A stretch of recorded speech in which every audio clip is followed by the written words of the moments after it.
What's going on, and welcome to your casual gaming conversation for this week. I'm Nick, that's Connor, that's Java, and that's Jacob joining us today for the great 2026 video game auction. We have a very, very fun episode ahead, but before we get into all that, Connor, how are you doing? I'll start with me, not start with the guests. How rude, Nick. I'm I'm doing out of well. here.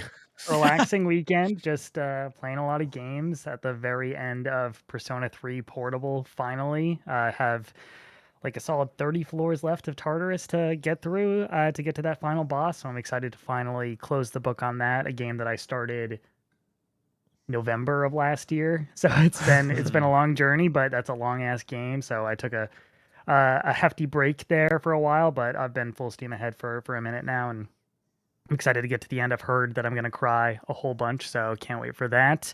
And of course, with all the Kingdom Hearts news and hype for Kingdom Hearts 4, I had to boot up Kingdom Hearts 3. Had to install my disk drive to my PS5 Pro finally. PlayStation is fuming right now as I put that disc in. Dude, they're so angry, but yeah, I had to go through that process. Surprisingly easy process. Just snap off the side plate or whatever and latch that thing in, and it just works smoothly, which was nice. So I've been playing that, playing a lot of games for review, playing a lot of Valorant still. So yeah, just a weekend full of gaming and chores and such. So I can't complain. Doing well. Nice. I'll throw it over to Jacob Jacob, how you or doing? Olivia. Yeah, doing good. Same thing. Just busy reviewing games. We just got back from Sega. We can say what we played. I can't give any like impressions Yeah. or anything yet. But I was able to play Persona 4 Royal. I was like excited to play it. I got to play Alien Isolation 2. Those were some of the big ones that I was looking forward to playing. So I think impressions drop on those like in the next 2 days. I think so. Very Yep. soon. Obviously, we're gearing up for Gamescom, so I'm stressed like as hell. Very like I've never been to Gamescom before. We got a lot of appointments. Apparently, it's So crazy. Like, it's like Mhm. a mob scene. Like, you're going to be, like, packed in there like sardines. yeah, And The smelly. attendance is crazy, yeah. and Yep. my main concern is everybody said, "Hey, don't pack your schedule so tight because it's not like SGF. Not everything's close." What did I do? Like a dumbass, I pack my schedule tight, dude. Like, I mean, it's Mm. tight. I'm gonna be sprinting like to Yeah. get to these things, dude. So there's like mixers, like I mean, and then we got GTA. They happen Yeah. to freaking drop this during game, so it's Yeah. like it's just like I don't know when I'm going to rest. Most of the time, it'll be like 3 a.m. my time here while I'm out. So I'm excited. It's a cool thing, cool problems to have. Yep. But man, I'm stressed. Don't worry about GTA, the whole game's gonna be online Yeah, next week, didn't they probably. leak the trailer already? I'm fairly certain the trailer got leaked Yeah. yesterday. So, Oh man. Did you Hey, hear about the kill switch with, like, the leak yes. guy or whatever? Like, I, if he I doesn't turn it off every day, the whole game goes live, which I don't know if I believe, but it's so still a that crazy villain thing to put that just got put out there. report like there was the who was it who did the report on it. They like retracted it, and I think they took it Okay, down because they gotcha. were like, we ran with misinformation way too Oh, fast. shit. Interesting. They didn't cross reference their That's sources, the so the internet. kill switch thing was not true. So I Hmm. was like, okay, I was like, well, that's something, but it's Huh. hilarious though. Like that's still it's I wouldn't be essentially surprised. really funny. Really, I would not be surprised. yeah. Yeah. Java, how are you doing? Oof. I want to be scraped off of the floor. This week has been a week. I was so lucky. I was in God, actually my concept of time is such a whirl. But I think it was last week that I was in China trying out Tides of Annihilation. That is sick. I'm so excited for you guys to get your hands on it. But like it's like a 24 plus hour travel day, but I was there for all of like 2.5 days. Fine. Got back last week. Then I had to react to a Phantom Blade trailer that came out whilst I was in China. Then the other Phantom Blade news that came out, and then John Quay had a trailer, and that was like boom, boom, boom, back to back. And all of those events happen at like 10 p.m. my time because it's 10 a.m. in China. So I'm there like on fumes, begging. There was one day I was up for like genuinely 24 hours because I was editing my Tides of Annihilation review into then the John Quay release, which then led me anyway. I was wanting to cry. And then Mortal Shell, I've been playing Mortal Shell 2. That's been really sick. Genuinely surprising because I played the demo, didn't love it. I was like, these things need to be rebalanced. It's not quite right. But full launch, I'll give it to the devs, man. Really passionate, and they made a whole bunch of updates from the demo till now, and it's been really good fun. But ooh-wee, your gal is gassed. Yeah, 100%. Every single time I talk to you, it's always, how exhausted are you? Like, it's not like, are you exhausted? It's what level of exhaustion have we reached? I'm doing all right. Life has been pretty nuts. Also, I'm on some of Jacob's schedule of like crazy travel with Gamescom and then being in LA this past week. Me and Brady, after the preview, decided to be morons and saw Passion Pit and we're out till like 2 a.m, or it was like 1 a.m, but then we had to wake up at like 5 a.m. So I have not gotten like a full night's sleep until the last 2 nights, where I've gotten like over 7 hours of sleep. I feel like I'm actually a person again. Connor has been like begging me to sleep more and slow down. So I have taken the advice and heeded those warnings. And so the other thing that I didn't realize was, Jacob, I don't know exactly when you fly out tomorrow, but I fly out at like 2. So I can sleep tomorrow. Like I feel like, dude, I thought I had an early morning flight and I fly out at 3 p.m. because you get an hour before me because you were gonna wait there and then we were gonna take the train over together. So so yeah, I was like 3 p.m. I was like, Where are you landing? we're landing in Frankfurt. Oh, you can't say that. Sorry. At Frankfurt. Because it was cheaper. But sure, fine. So aren't most European flights red-eye flights though? I mean, we're gonna be going through red eye for sure. Like it will be Tuesday morning when we get there. Like we're but you were surprised it was a late flight. But don't you normally fly red eye? Yeah, so it depends. You've never been to Europe. Yeah, I haven't been to Europe yet. Which you haven't been to Europe? Yeah, this is gonna be a fun Let's little. Fucking go! Yeah, this it's gonna be a fun little huge. first. But we're gonna go and have a great time of just like all my flights feel like they've been early for business. Like every single one is like sense. 6 a.m. Yeah. You land, you play the game at 2 or whatever, and then then late night shenanigans of crushing beers with people in the industry. And so this is just nice to like have the week set up where I'm not going to be exhausted immediately. You're going to be exhausted immediately. Yeah, you're going to wake up and it's yeah. going to be the morning and you're going to have to stay awake for the entire rest of the day. But wait, and it's Gamescom that day plan too. to sleep on the flight because how long is your flight? There's 13 hours of total travel happening, I believe. That's the total travel day for. So like, okay, but how long is your flight to Frankfurt? I want to say it's like 8-ish hours or 9-ish hours. Mine's 9. Mine's okay, 9. Squeeze in at least if you can, like a handful of hours sleep there. For sure. I'll be fine, and I can sleep pretty well on the plane. As Brady, Brady has at least 24 photos of me asleep on planes, and because I just find ways to will be mouth agape and like just constantly letting his head fall forward for like hours straight. It is a sight to behold. God bless. I don't want to be a pain in the neck, so I never lean my seat back, bro. Yep. So I'm just sitting like this. I am pro lean your seat back. Oh, I can't do it. I can't do it. It makes me feel so uncomfortable. Guys, don't lean your seat back during mealtime because that's just like, come on, you can't eat. But once mealtime's over, guys, cabin lights out, seat back. You got to. To be fair, usually they're like 5-ish hour flights. I will probably make exception on this one to I'm gonna have to get something. So also, I'm telling you, if you have time to get it, lip tape. Get lip tape. Yeah, so it's basically like skin safe sellotape that you put over your lips so that you're not. Oh, but that's the best honk shoe of all time. That's how I get the best sleep of my life. Okay. You don't want to honk shoe on an airplane. 1, 2, drool everywhere. You look a mess. Then 3, you sleep. Because you know when you have your mouth open, your throat feels really dry. Oh, and that's true. You sleep so much better. I have this whole routine. Lip tape, hood up, eye mask on, neck pillow. For me, I showed Brady. Brady didn't know this. A lot of flights will have like the back padding. These like wings you can like flip forward. That is how I've been resting very well on these flights. Okay, so me and you, we just be raw dogging it straight up. No neck pillow, no nothing. Yeah. Like swear to God. Yeah, I can't get comfortable on planes. Like no matter like with the neck pillow, any like the eye mask, like it does not work for me. Nothing. So I just have to. either suffer and like Damn. be exhausted and try to stay awake through it, or just attempt to sleep and never fall Oh, asleep. It's torture. I hate it. we joke about the Damn. fact that every summer game fest, so we know the flight that we get every year. It's a 6 a.m. flight out to LA. We get there at 8 a.m. It's how it works every single time. And on that flight, we know for a fact me and Brady will get sleep and Connor won't get sleep. So now we are in a tradition that me and Brady, like, it's 8 a.m. We're good for the rest of the day. We're good to stay up till 2 a.m. We got, 4 hours at night, 3 hours on the plane. We're good to make it happen. Connor will always take like a 5-hour nap when we get there. It might not actually be 5 hours, but it feels like 5 hours every single Last year time. was 5 hours. Yeah. Yeah. And Straight during, into SGF reactions.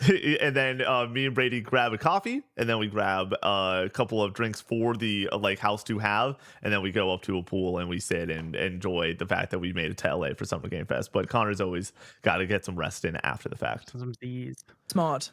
All right, let's hop in. Housekeeping for you, patreon.com/co64 to get this show 3 days early. You get the casual gaming news conversation 3 days early. Shout out to Jacob on the latest casual gaming news conversation. And you get a bonus episode of the casual gaming conversation each and every week. This bonus pod that's going to be coming out for everyone this upcoming week is going to be our impressions of the preview event that me and Brady attended. So that's going out to everyone. And then there's also going to be breakouts on TikTok and all that good stuff. Also, we've had grading your top 5 games that we just posted. That is a staple and a favorite for many people.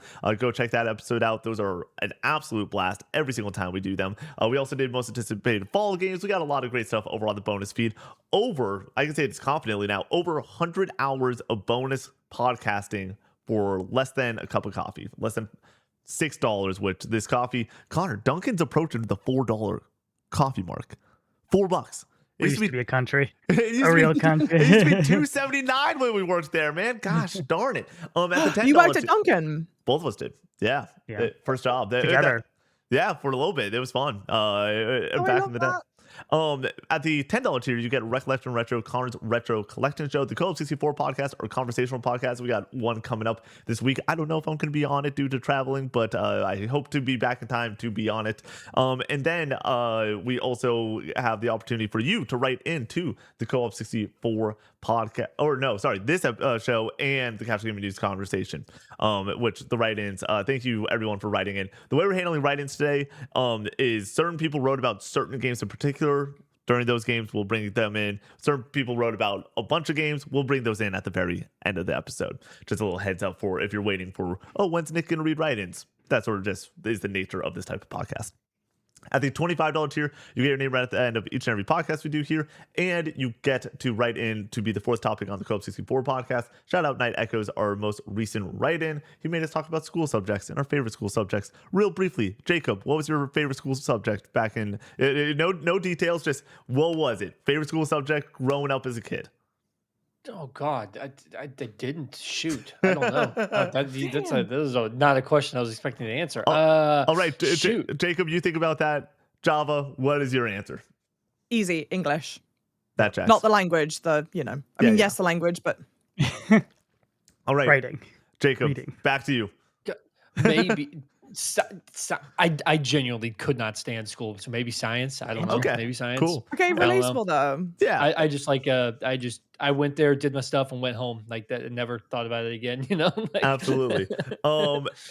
Twitch streams this upcoming week is weird. If you're watching this on Wednesday, especially, you can kind of tune out if you're watching this on free feeds. But this is mainly for the housekeeping. We always say is for people that are on Patreon and then after the fact. So Twitch stream for you Monday night. I'm away, and so I asked Connor Brady, "What do you want to play on Monday stream?" They said Valorant, so they're playing Valorant with a bunch of our friends, so we can have a great time.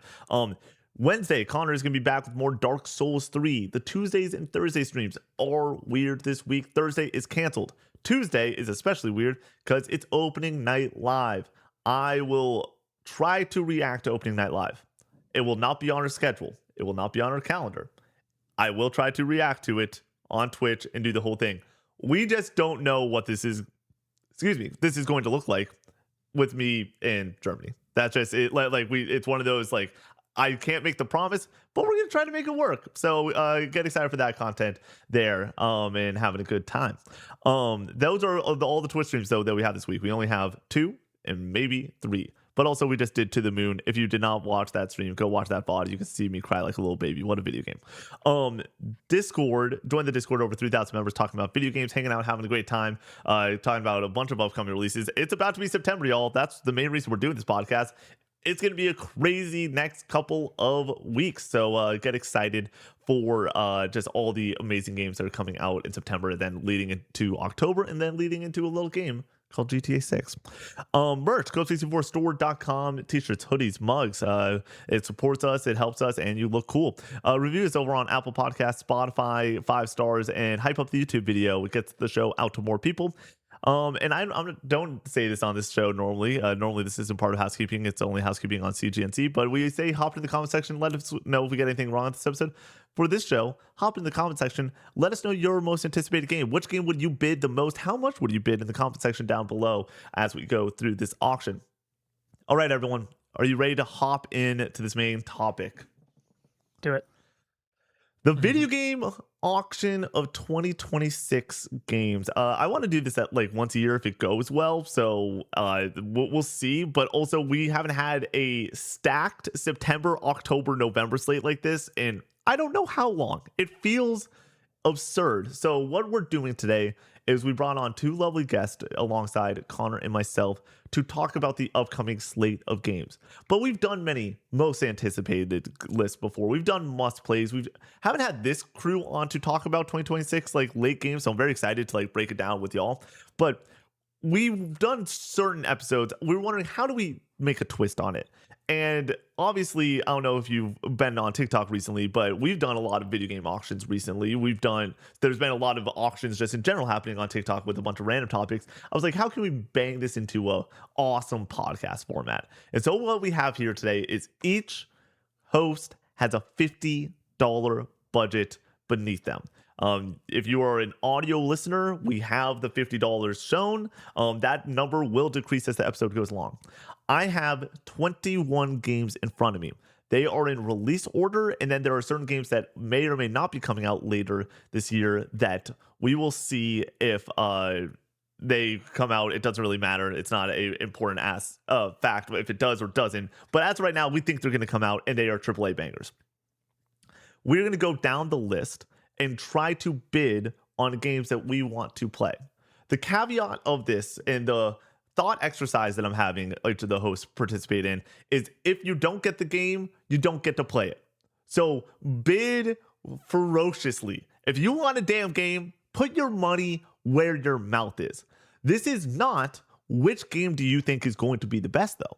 This isn't, it's GTA 6. Come on, that's a 97 Metacritic. That's not what we're talking about today.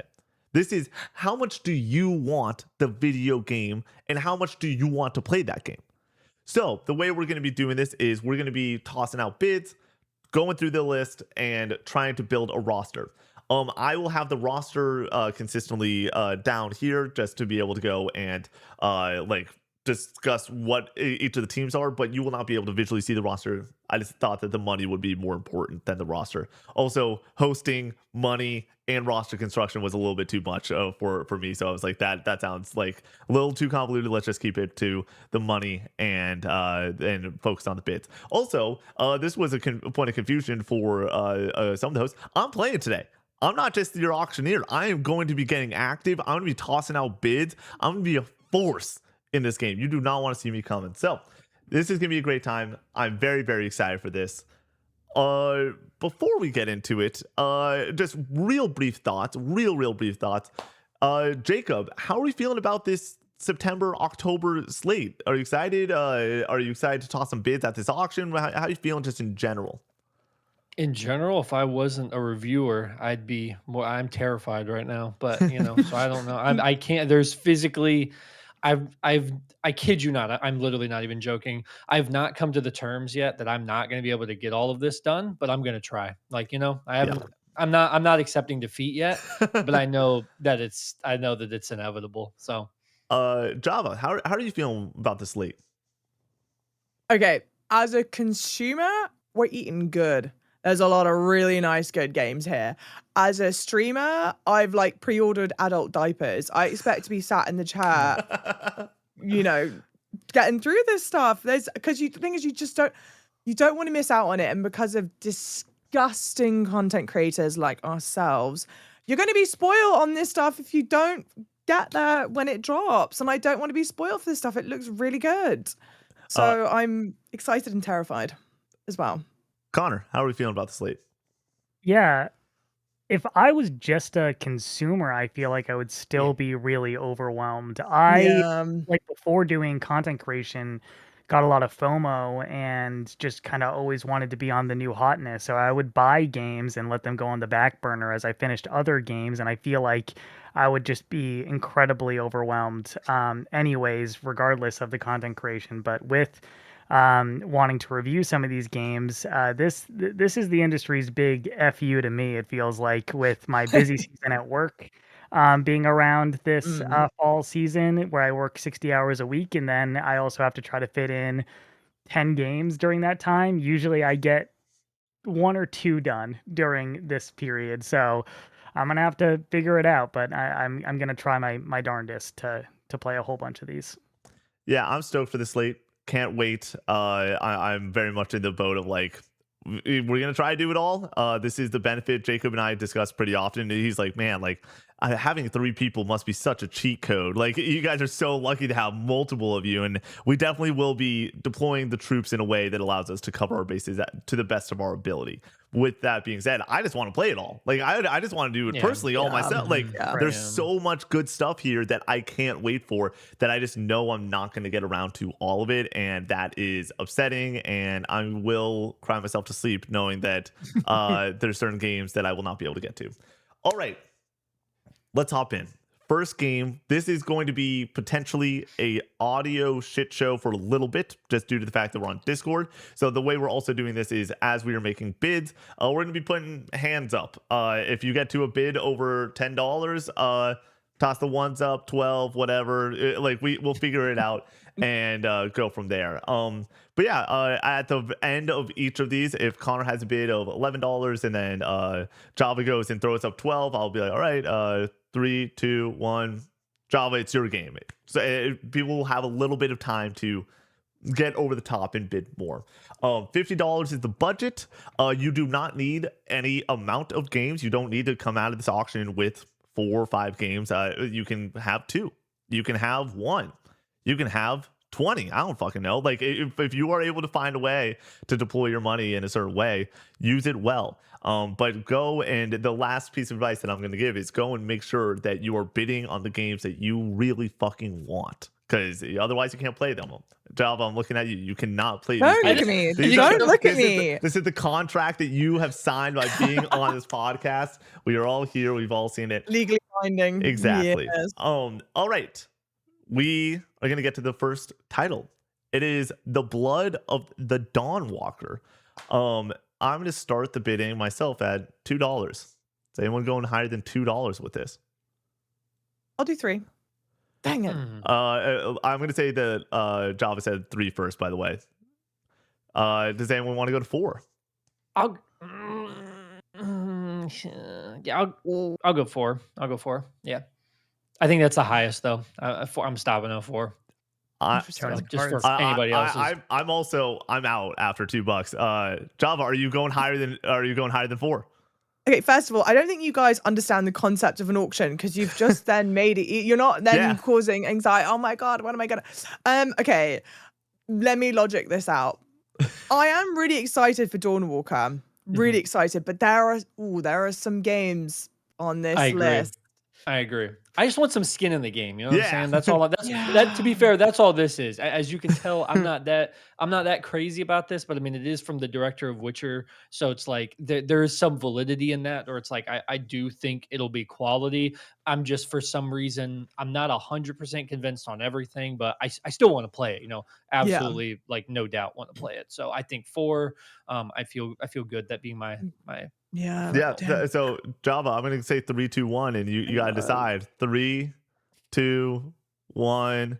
She's out, and Jacob gets Blood of the Dawnwalker, as you said. So, like, are you like chomping at the bit to play this one? Like, are you super stoked, or is this one that like could fall away? So okay, I guess to be fair, I am out of curiosity because like I see it, and I two things I'm not sold on is like the combat stuff. But to be fair, Witcher 3's combat isn't like the greatest thing in the world, but it's been 10 years, so let's hope it's little improvement.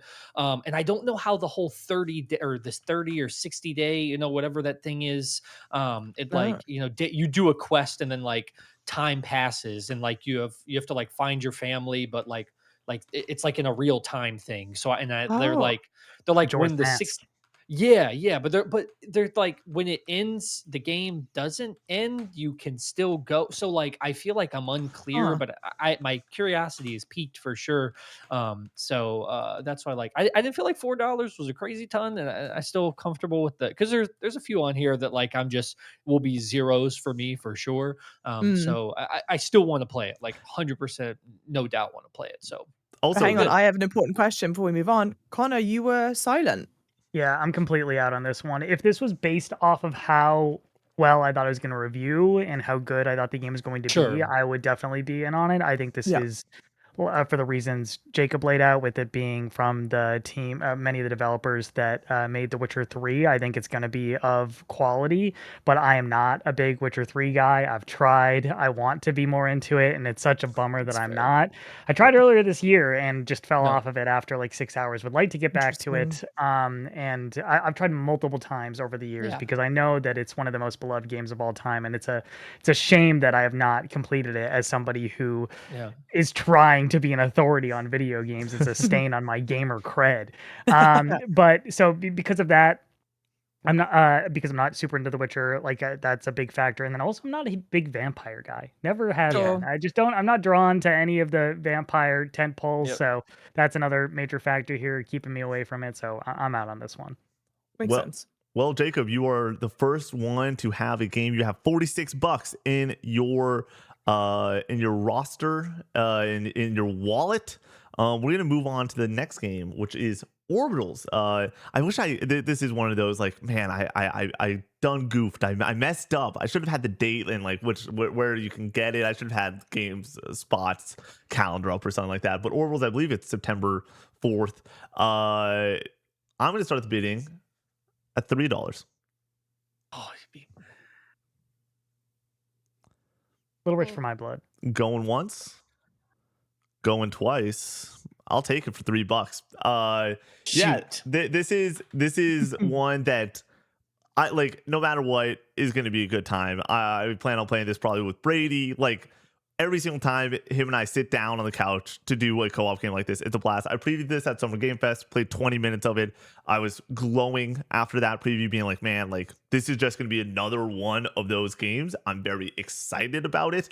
And so, yeah, I feel like $3 is a absolute steal, especially because like I'm also playing the game a little bit within the game that y'all realize that like you're not going to be able, there's only one person's getting GTA 6, only one person's getting Phantom Blade, only one person's getting Wolverine. But you might have to spend like $15 to $20 Yeah, on some of these see, games, Nick. that's the thing, because I'm not trying to be like I didn't want Orbitals, but that was exactly what's going through Right. my head, because again, That I might love be- It Takes that- Two, Split Fiction, so that could be the make or break right there. That $4 that you would have had to bid on that might be the deciding factor on whether or not you get GTA 6 or Phantom Blade Yep. 0. Yeah. Like, that's my main reasoning for not wanting Java's about to throw go down on that. disgusting money for Phantom Blade. And Zero. I we were already about know. to see. Same. I already The most know. anticipated game. Yeah. I want to bring somebody in who talked about that. Stun writes in and says, I said it before and I'll say it again. Connor is spending as much as it damn takes to get Phantom Blade 0, and it's going to be hilarious. I'm also calling Nick is in crippling financial depression by way overstepping on control. And I'll say what people are too scared to admit. Everybody's real mistake is going to be not betting $50 on Minecraft Dungeons 2. So Stun, thanks for the write in. But yeah, no, like I think that the audience highly expects Connor's most anticipated game, Phantom Blade, to be something that they are going to duke it out for. But We have to have Java on this podcast. I think that's her most anticipated game as well. They're rugged in here. He would bid on some random indie game instead. She was like, "Okay, Connor, I didn't recognize your game. I didn't realize it was going to be tooth and noted. Thank Yeah. you for I the didn't know insider either. info." Oh, it's gonna be interesting. But once again, only one person is getting that game. So I'm like, okay, if I'm gonna fill out my roster a little bit, like I want certain games on my team. Like there's just Right. certain things that I'm like, I'd rather go and have a good smattering of the stuff that I'm really excited about and maybe miss out on one or two of the really big games. And Orbitals is gonna fit my roster very well. Next up, we have Onimusha, Way of the Sword, latest from Capcom. He's been on a roll. I'll start the bidding at $4. Oh, why did you do that? Why are you starting it so I want high? this. So I know. I high? want this. Yeah, because I'm in the same boat. I mean, hey, dude, there's good stuff on this list. I gotta It's be. Capcom, And dude. again, Con- but I Five know, nuts. but Oh, Connor's in for 5. God, Connor goes 5. no, I want it. I will say, I'll wait till after the bidding's done first. But Are you shoot, out? Are you out, Jacob? I'm doing it quick. Jacob, math. Jacob is like going through the Matrix, Jimmy Neutron, brain blasting the shit. Like he's He already going through it admitted all. that he doesn't like school subjects. He wasn't paying attention. He's going to be slow on the math. Not up there. So, Um, dang it. Yeah, I'm out after 5. Okay. Yeah. Jacob, 3. I'm not going above 2, 5. 1. 5 was going to be my pick. Great. This is where we're realizing you got to be a little bit fast. Connor, speak to me about Onimusha. It's Capcom, baby. They don't miss. Yeah. I have played this game multiple times now. Early preview last August, and we got to play Resident Evil 9, Pragmata, and Onimusha, and I was definitely the least enamored by Onimusha, but that's not saying much when we're talking about two bangers in RE9 and Pragmata. I was really blown away by Pragmata, and that obviously ended up panning out pretty well because that game's awesome. I think that this game's going to be great. I don't have the expectation that this game's going to be like up there with like the best of the best in the action genre, but it's Capcom. They don't miss. I think that it's just going to be another notch in the belt for them in their great year of 2026. Yeah, They hit 8 out of 10s like it's nothing. You know Yeah. what I'm saying? Like that's yeah, the floor for them. Yeah, right. Yeah, I after previewing this multiple times over at this point, like it is every single time we see it, I'm like, oh, like this is a game that I'm excited to play. Like that's once again, it's not $20 freaking like I'm all in, but it's also like what 5% or 10% of your budget, Connor? Like that's 100%. Like that's an It's coming easy out bid. at a good time too, where like it's getting out before the inundation Because of they moved it bangers. up. They moved up the release Thank dates. you, That was Capcom. smart. Yeah. By the way, Literally don't miss. Like literally by the way, don't. I keep sipping on this. This is a non-alcoholic beer. I'm not chugging beers at 10 a.m. Hey, it's 11. It's 11. Okay. If you crack All it up, That's allowed. That's lunch, early lunch. Yeah. exactly. We are past brunch hour even. Like some places are now flipping over to the lunch menu. You're all right. But also, it's been really funny. Like I had some people just coming through, and me and my buddy Brock like sat on the couch for a bit and caught up. And he goes and he's like, how much non-alcoholic beer do you have in the house? I'm like, at this point we stay strapped. Like we keep it on hand. Like there is a good amount of NA beers. I'm obsessed with these athletic non-alcoholic beers. They have been a revelation for me. It's been a good time. All right. Next up is, I think, the most interesting game in this draft by quite a bit. We have Halloween the game. I want to say it's Ilphonic. Is that the people that make this? FFI now, right? Cool. I'll look that up as we go. My question is, does anyone want to start the bidding? I'll start the bidding at $1. Shoot. You know what? F it. I'll go 2. Damn. That's it though. Yeah, I'm out. I was curious to see. There's certain games that like the rules don't state that it has to go to anyone. But Jacob, I believe $2 is going to get the job done. You got Halloween. Have you seen? Like, where are you at with Halloween? Not too much bad at all. I just like the franchise, and I figured I was like, if I can get out with $2, I'll take it. I wasn't gonna go any more than $2 though. Yeah, I've never played any of these kind of games, so that's why I was interested in it. I assume that it's going to be pretty in line with Friday the 13th and Texas Chainsaw Massacre and Dead by Daylight, which is the big one for this genre. But I haven't checked out any of those and would like to be more knowledgeable about this genre, and I've heard good things about it. So with this being like the new hotness, and it might garner a small but vocal audience, I might be able to get in there and have a good few hours of playtime on Halloween. So Yeah. No, like I said, that's just it was. But when I always do this thing where I look at the whole list and I'm like, I know the ones that's going to hit zeros, and it's like this was nowhere near on the highest tier. But I was like, yeah, $1 to $2, like we take it for that. So that's about it. So 3 were pushing it. That's Yeah. too Yeah, rich. no, at that three point. was- So what, three I was got gonna be Orbitals a- for $3, which is like a game I'm gonna play, like a game I'm excited about. So Yeah. I think Halloween is a step down from you're gonna play it, you know. And now the For sure. bloodbath begins. Yep. Here we go. Next up is Marvel's Wolverine. So this is the reminder of we are on game 4 of 21. Like there is like, so if you bid now, you might not have some cash later, and if you don't bid now, you might be kicking yourself because you might not have an elite game, a AAA banger like Wolverine. So I'll start the bidding at $8. Oh my 8. God! Why? 8? Dude, I was Nick, gonna you go can ramp up a 4. little bit. Jesus What are we Christ! doing? I know. I was gonna go like $4. God, It's not letting It's Nick be the Wolverine. first to bid. What are we Yeah, talking dude. about? Okay, It's yeah, we gotta. Wolverine. God, It's Wolverine. Nick, send it to somebody else to Okay, bid we first. know that it's Wolverine. We've got freaking Gears of War, a new Castlevania, Phantom Blade Zero, It's Dustbusters, a Legend of Wolverine. Zelda Ocarina of Time remake. Real There's quick, big boys on this I list. want to help. This is the math and how this breaks down. There's 20 games. There's $200 each game. 200 total dollars. Games should be going for about $10. Like that is plus a lot minus of these off games are going to that. be going for Sure. way higher than $8. $10. Nick, Yeah, you don't I have feel that's a- strategy. I'll You do don't 9. know. A 9? Great. I'll do 10. I'll hit 10. Somebody Oh, else then fine. bid. Jacob's Jacob did I'll 10. do 11. Okay, there you go.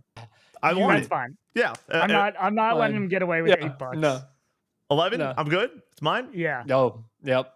You can Love have Straight it. up. Absolutely. Let's break this down real quick.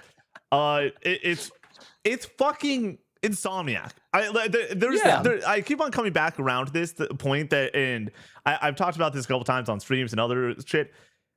Like, I think that the preview content that has come out about this game is underwhelming. I think it's objectively underwhelming. People came out of the Spider-Man 2 preview, like, not just glowing, but they were like, this is like the best shit ever. Like, I can't wait to play more Spider-Man. Like, Insomniac has previewed well before. I just don't think that Wolverine's got it like Spider-Man. As Connor said many times over, it doesn't have swinging through New York, which is arguably the greatest fun per minute mechanic in any video game ever. Like, It's the best part of those games. yeah, People just boot up that to swing, you know, Yeah. like that's that. And it's not Wolverine's fault. It's just the character. Sure. Like, it Yeah. is what it is. So yeah, I look at Wolverine and I'm like, I don't think that this is going to be 9 out of 10 Spider-Man PS4. I don't think that this is going to be Miles Morales, my favorite superhero game ever. I expect this to be a fucking great time. Awesome set pieces. Yeah. They're going through a linear story. This is the first time that Insomniac's done that in about a decade at this point. Or no, Ratchet and Clank Rift Apart. But Yeah, that's Rift a very Apart. small team. Like, that's not the, it's like they normally have 7 to 10 people working just on Ratchet and Clank. This is full Insomniac going all in on their next superhero game. And I think that the way that people are discussing this is a lot like, it's going to be good. I'm like, Insomniac's Good. I feel like most of the previews I've seen are leaning towards like, this is at least going to be an 8 out of 10. And Yeah, it's Insomniac, and that's what I'm expecting. Exactly. And so that's where I land on this, where I'm like, an Insomniac 8 out of 10 though reminds me a lot of a 007 8 out of 10. Where it's like, it's an 8 out of 10 that I'm going to like really fucking enjoy playing the entire time. Yeah. It's not going to be an 8 out of 10 with highs and lows. It's going to be an 8 out of 10 that's just great the entire way. And that's my type of game. I like the cinematic blockbuster summer action flick that like the entire time I'm like, oh dude, like there's nothing better than waking up and playing a game like an Insomniac game. Like, my day today is playing 4 to 5 hours of this game. I want that game on my team. So $11 was an easy bid for me. Yeah, the reason I bailed out on this one is that I think there are 5 other games on here that I would be willing to bid even higher than 11 on, like, and well above that. So like, I'm in my head, if I never got to play Wolverine and I got to play a bunch of these other games, I would be okay. Like, I wasn't enamored with Spider-Man 2. I thought it was really good to great, had some story shortfalls. And I think that if Wolverine is going to ascend to being an excellent video game, it's going to hinge on the story. And 100%. from what we've Sure. seen from the story setup, I'm not really sure it's going to get there. But I'm going in with an open mind and hoping for the best when it comes to that story, because I think the gameplay is going to be nailed. I think it's going to be rock solid action gameplay that we've seen in these Spider-Man games. But those Spider-Man games don't have like phenomenal combat. It's kind of derivative of like your Arkham games. Like we've seen this in a lot of other games, and without the swinging, I just think that it's going to take a step back. And if it's going to take a step forward, it needs to deliver on that story.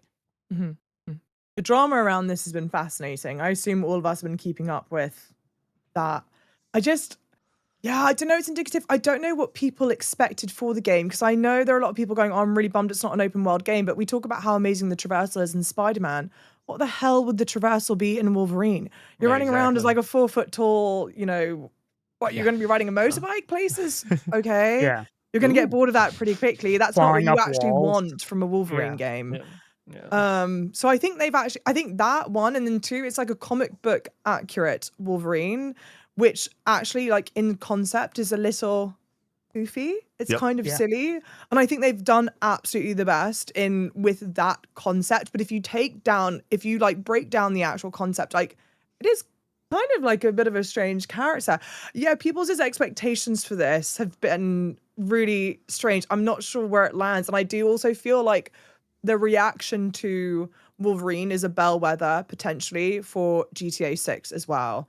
Because I think it's like some people have some kind of big expectation for this. And I think Insomniac have done exactly what needs to be done for a Wolverine game, and yet it doesn't meet whatever that expectation is. So I sort of softly predict the same thing to happen when we finally, eventually, potentially get more from GTA 6. But people are way over their skis with GTA 6. Like, For sure. I think GTA, like from the leaks that we've seen, I'm like, looks like GTA. I'm expecting GTA 6 to be a great GTA game, just more beautiful than ever, and maybe just more content than ever, of course, as well. And like, that is what I'm going in hoping for and expecting. And I think when people find out that they can't live their entire life in GTA 6, they're going to be disappointed. To be fair, I think there is some level of criticism that can be given of Rockstar, because when you go silent for literally this long, people they go crazy. You know, it's like they get these expectations in their head because you've literally given nothing. Like, you had people pre-order the game without showing an ounce of gameplay. I was still not getting. I think that is crazy, even though we know Rockstar are very, very talented developers. Like, that's wild. Like, I think it's the wrong move to do that, but I've been kind of stewing on this a bit lately about the whole pre-order and lack of gameplay situation. Like, I do think the consumers need to take some, like, nobody's holding a gun to your head saying you have to pre-order this. It's just like, don't and it's buy all it until like a week digital. before. It's all and digital it's too, so there's no literally point. no reason to. So, like, I don't know. But they knew I they were agree. getting the money. That's the thing. They knew people were going to It's buy it, still and scummy, and I still do not think it's the ideal situation, but I think sure. it's multifaceted for sure. 100%. All right, we got to move it along to a game that Connor's going to spend a lot of money on. Guys, don't drive up the price. Just let me have this. I'm starting this bid. We're gonna go. By the way, if somebody's like, I want to start a bid, freaking get in there. Don't let it. Don't. It doesn't need to be me every single time. We're not gonna start $8 like Nicky Boy did. $1. Okay. I'm dragging this out. By the way, the game's Fire Emblem Fortunes Weave. Jacob, you bid $1. Yes, sir. Great. $2. Oh, you see what we're doing, Nick? Because I know he's gonna pay more. We're gonna go $3. $4. Let the tension rise. Yeah, Jacob, how much do seat. you want to go and try to raise the price? We gotta get him over 5, right? Yeah, He's gonna pay pay 5. 5. No, you're gonna get stuck with it if you bid 5. I'll bid 5. Oh, Son of a bitch. I'll take it. It's Fire Emblem. $6. Yeah. See, Nick, now we're thinking. Yeah. Now we're thinking. I would have stuck you with it, Jacob, but Nick, no. I'm wondering. By the way, like, I kind of want Fire Emblem for 2 reasons. One, you're not playing this game. Nick. You're not playing this game. One, the previews are awesome, and the turn-based combat looks sick. And 2, taking away from Connor would make me very happy. So that's the only reason. Like, all those other reasons were false for Nick. I feel like $6 is too much of a value, though. Man, I'm out. Jacob, are you out also?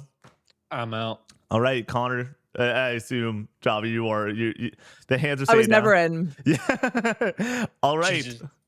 Connor, it's yours for $6. You got Steal. $39. Yeah, would have spent 15 on this. Yeah. I know. I know. This is my second most anticipated game. The only fear is that I'm not gonna roll credits by the end of the year because for 3 houses, you could do one of the storylines, and the expectation was that you were going to do all of them, but you could do one of the storylines in about like 30 hours. This seems like it's melding all 3 of the storylines and then a 4th one into one main campaign. So like it's going to be 90 to 100 hours. It's going to be like a fucking Persona game, and like with all these other games coming out and my busy season, it's like, I don't know, man. I'm just going to have to chip away at this. But I'm expecting big things from the previews that we've gotten recently. I think this game's going to review like 92 at a minimum. Like, I think this is going to be one of the highest reviewed games of the year for sure. And yeah, they've been cooking. Fire Emblem really doesn't miss when it comes to the mainline entries since Awakening.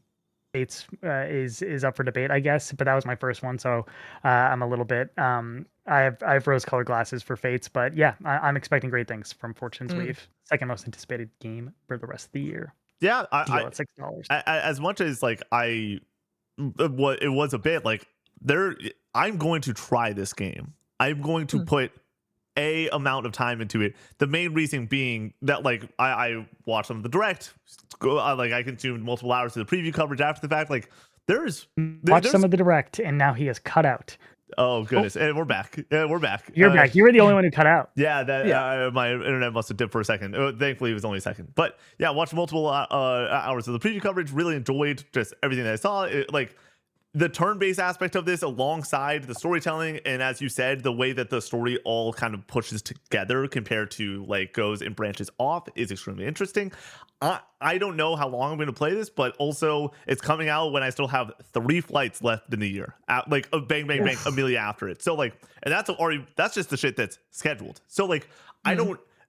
Correction, like I'm definitely going to go somewhere for Christmas, so like there's a 4th flight, like there is going to be many flights, and as I look at my Switch, I'm like, okay, like I'm gonna get through Dench Attack, and then it's like, what's that next Switch game that is going to be something I can put hours into, and then every now and then go and hop into in between reviews, and I think that it's going to be Fire Emblem Fortune's Weave for a good amount of that.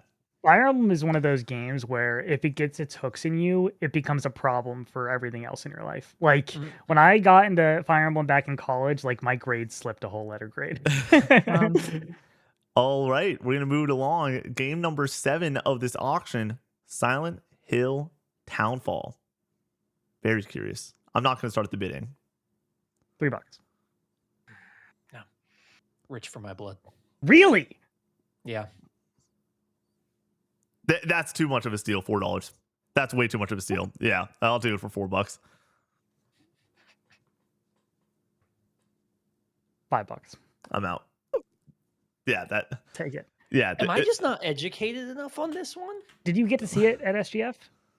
No, missed it. Yeah, behind closed Maybe doors at that's why. SGF, hands-off demo, I was really impressed by what we saw. I was not big on Silent Hill F, unfortunately. Really did not vibe with the combat. But the story was really interesting. The setting's awesome, but like, man, that combat is not good, and there was a lot of it in Silent Hill F. This seems like a much more traditional Silent Hill experience, very focused on like gathering items and puzzle solving and like stealthing your way through the environments and avoiding enemies.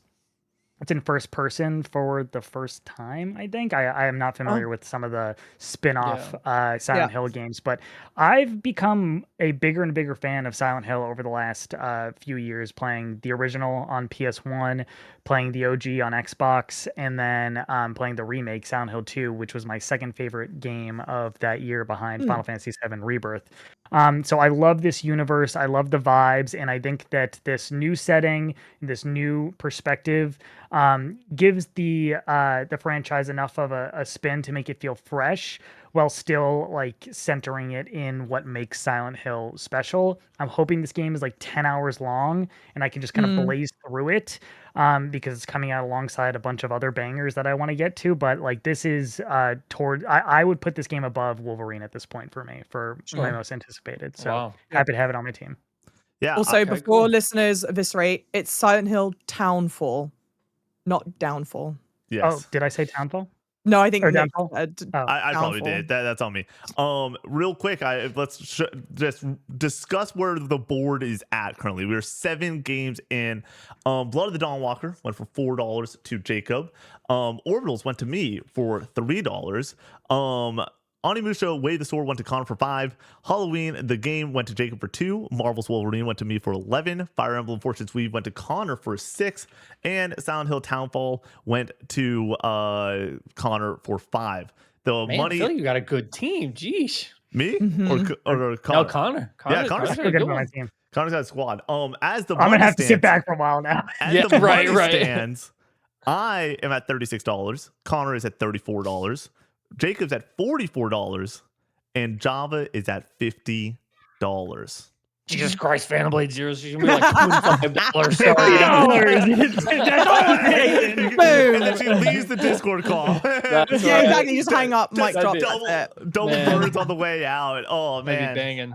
That'd be banging. Well, let's talk about a banger. Control Yep. Resonant. Yeah. I'll start. Can I start? Or No, we can- you will not start. No. No, I will start us at $1. Oof. We're going to 2. 5. Jesus Christ. 6. 7. What's that? 45? No. Okay, I'll go 8. 9. 10. Oh, why, guys? Why? Hang on. I'll go 11. 12. Going once. Oh, Ooh, Nick went 12. don't let him have it. I know. I agree. Nick went 12. Nick, you're at 36. Yeah. Jacob, you're at 44. Yeah. I'll go 13. 14. Okay. No. Damn. Keep it. That's crazy. Wait. Maths is hard. You said 14. $14. Yeah.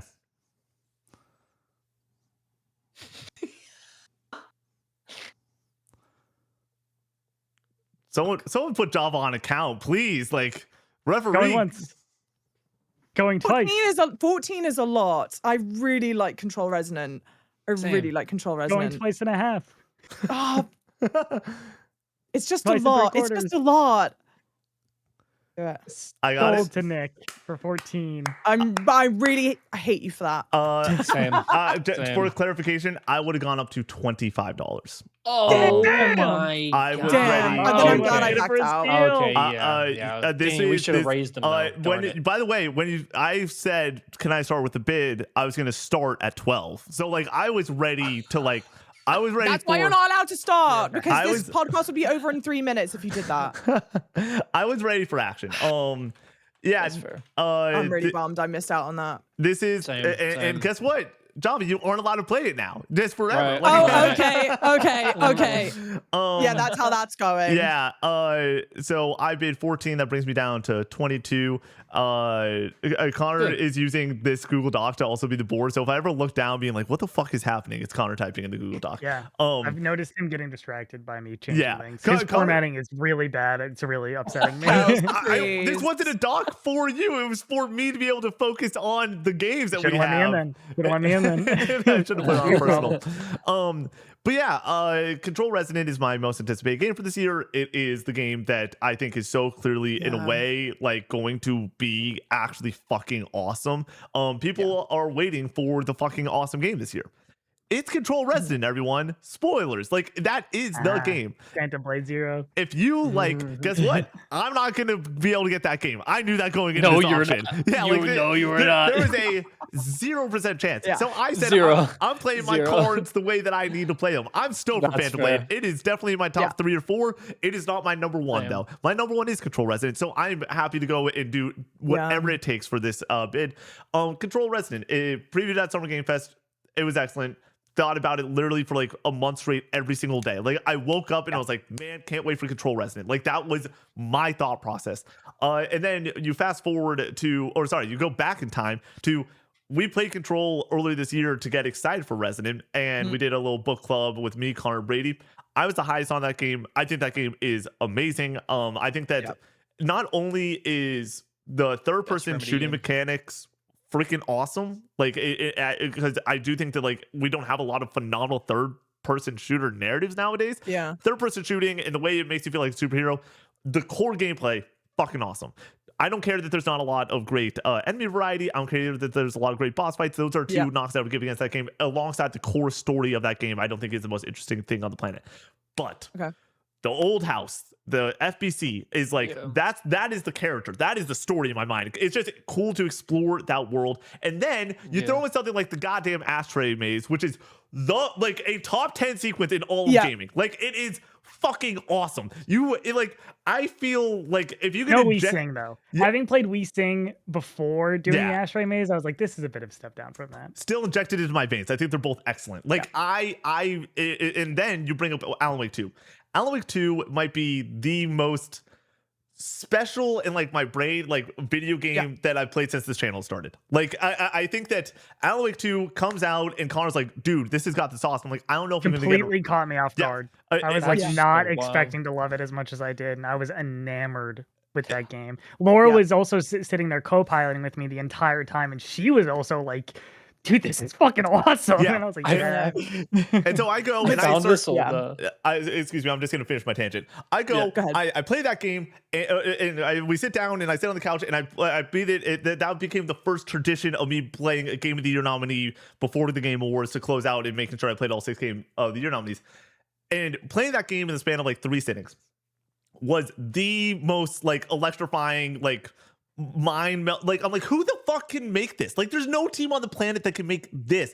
And I think that like as much as we talk about Wii Sing in that game, the narrative structure of Alan and Saga's story going back and forth and the way that you're able to sort of go in either direction, the boss fights in that game are excellent. Like, I think that like this is a sequel to Control, but this is also the first time we're seeing a all-in Remedy going balls to the wall with this team since Alan Wake 2. And if you were to tell me the game after Alan Wake 2, the like top 20 game for me all time, like one of the goats, the sequel to that is a $25 game in my mind. It is as good as it gets. Sure, I'm not going to get GTA. Sure, I'm not going to get Phantom Blade. I don't give a flying F, dude. I am all in on what Control is doing. And with my $22 left, I'm going to be sprinkling cash on some titles, getting excited. I'm fucking jazzed right now. Thank you for giving it to me. I was ready to go a lot higher. Well, now hang on. We can't move on to the next game because I didn't get to get Control, so I at least have to have this time to talk about Control. Okay, that's the caveat. Because frankly, I think this is also the first game that most of us are like really excited about on this list. I'm telling you, I want Remedy to me is like in a way pinnacle of what I want to be seeing in the gaming space, because they're making really incredible top tier, like AAA worthy titles that have a really distinct visual look and feel, an artistic POV and flair. And when you pick up a Remedy game, you know it's a Remedy game. And I also appreciate that it's kind of, they recognize this isn't going to be a game for everyone. There are going to be people that see that singing segment in Alan Wake 2 and go, what the fuck is going on? This is weird and corny. Was so peak. Even though it's peak as shit. I love that. I love their visual look and feel. I played Control earlier this year for the first time. I love the fact that the story is practically almost only told through the pickups, the document pickups. You have to be reading them, otherwise you're not really understanding what's going on. But I'll be contrarian. Everyone always sings the praises of Control's gameplay loop, that third-person shooting.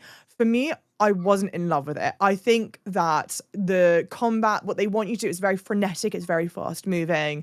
And I just felt like, I don't know if it was camera positioning or the way the combat loop worked or what have you, it just never felt like I was able to like really take advantage and be in there and be in the frenzy like they want you to be. So when I got hands-on controller for Control Resonant, I was sold. I love action combat.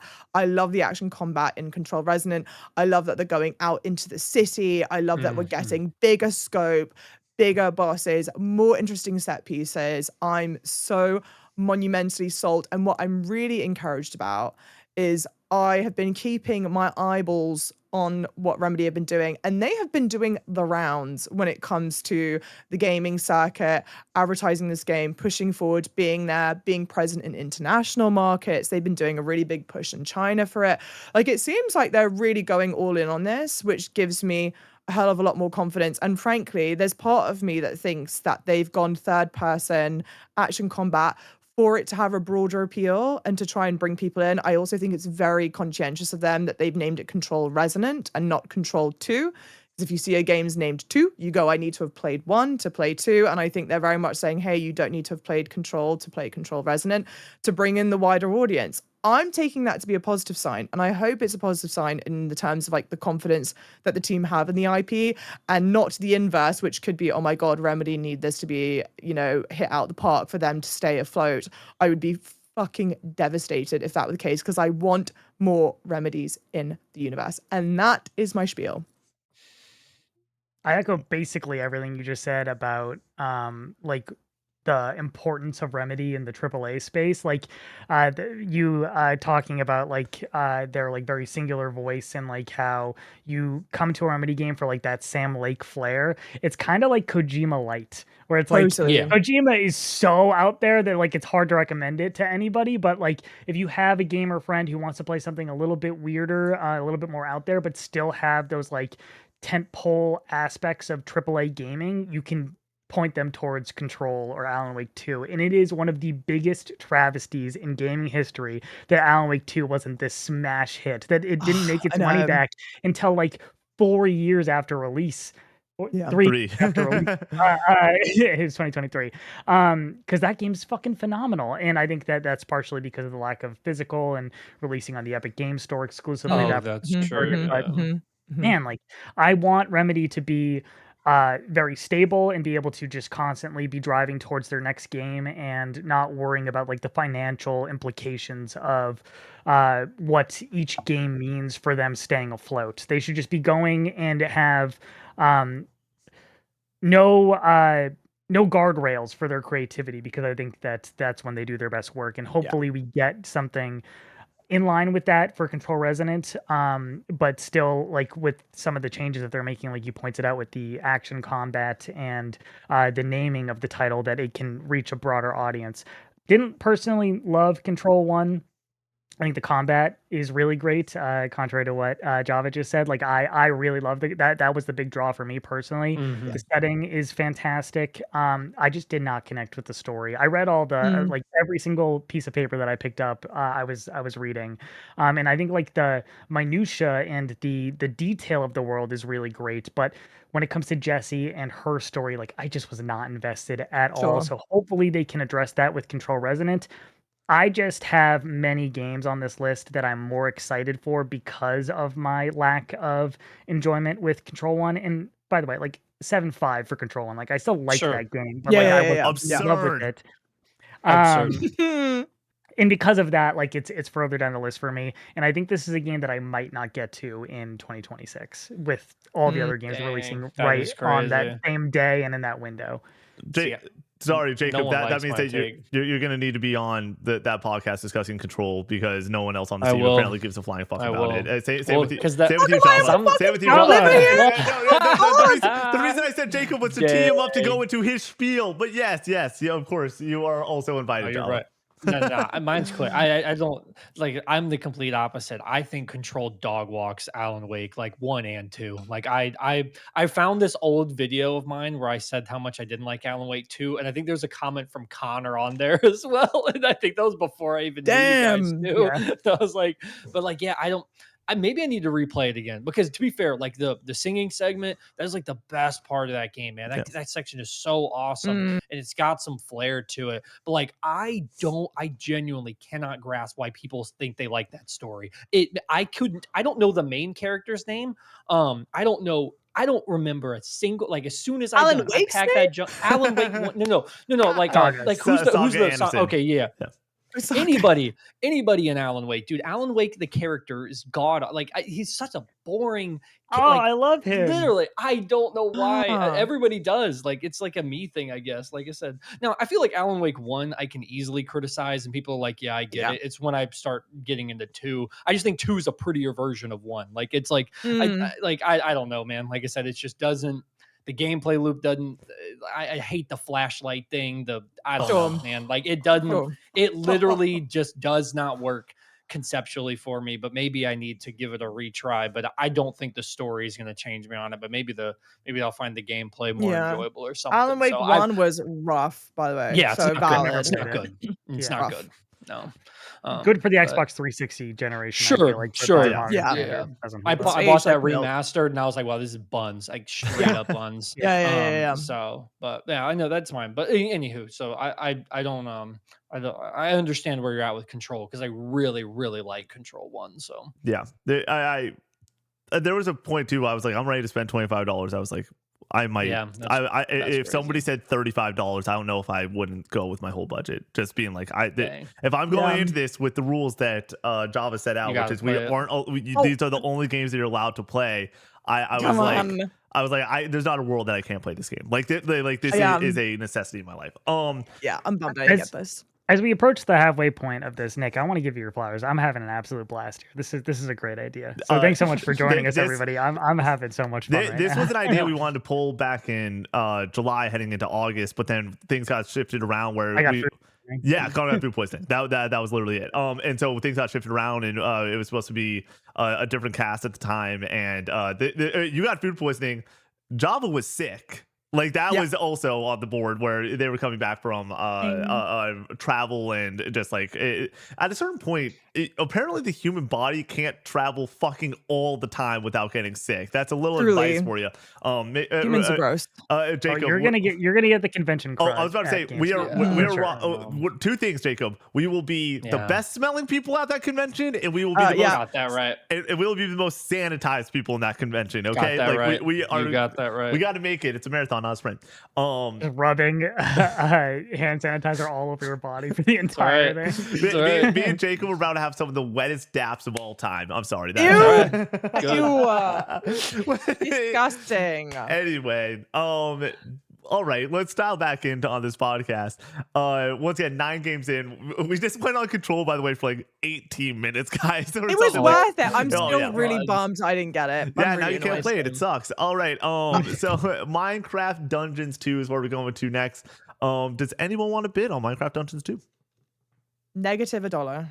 Nah, I'm not even into like regular Minecraft. Yeah. I can't hop into dungeons. So I need to know the story of Dungeons 1. If I'm not hopping into Dungeons Oh my god, 2. yeah, this is Dungeons 2. Yeah, I know. I'm also not going to. I think I do have interest in this. Just I have $22 left. I can't even bid $1 in my and think through it. The reason I had it on the board was I was like, I probably will pick it up, but where I'm at financially, I don't got the cash for it. I want to say that I'm playing this as if I have unlimited time. Like I'm Yeah. not trying to factor yeah, that yeah, in yeah, nearly yeah. as much. When it Oh, comes to yeah, this yeah. question, Gotta be like, maybe a little practical. bit more, but like we're about to get to Ace Combat 8. Like no shot I'm playing that.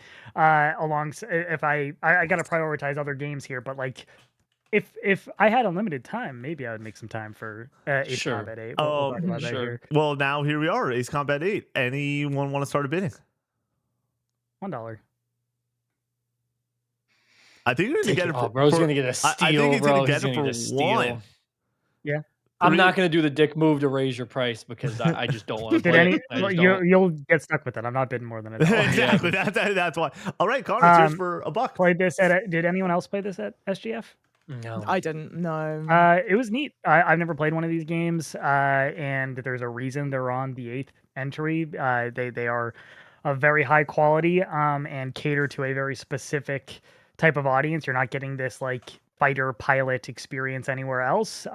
Maybe at least not to this level. And like this game's gorgeous. It controls really well. I would like to be more knowledgeable about this franchise, and if I had unlimited time and could fit this in, I definitely would.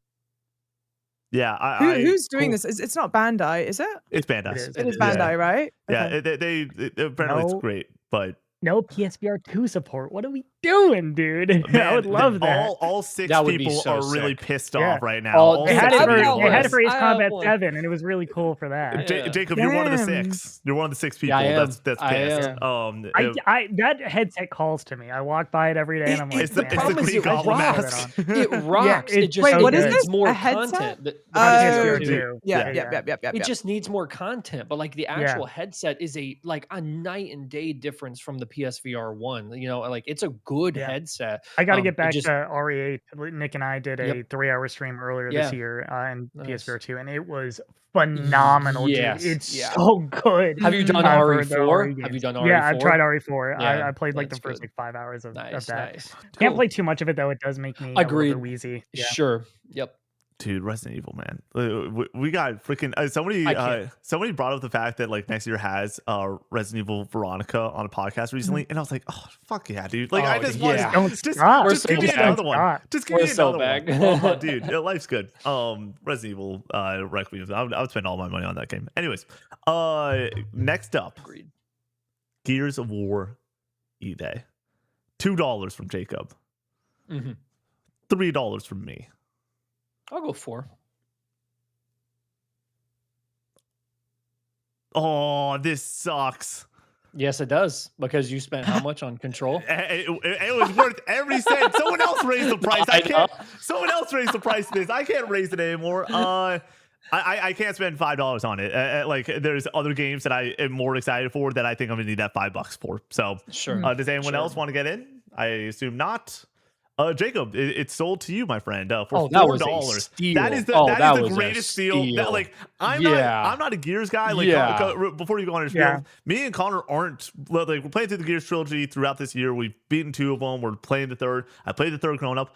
I like Gears. I don't love Gears, but for $4, it's a fucking But like it's- what? it must be like kind of how y'all felt when you played Night Rain 2, because when I played the multiplayer co-op, I got 4 people. You know, we had 4 of us playing, and that was some of the most fun multiplayer I've had for like a long time. I thought the gameplay edition was great. Like it feels like the original Gears, but literally just better, and they've added some new things to it that I really enjoy. But it's definitely not like the Gears 5 where maybe you strayed a little bit too farther. I'm excited for the campaign. I'm excited, you know, Marcus and Dom back. So yeah, $4 for Gears E-Day. We're taking that literally all day. 100%.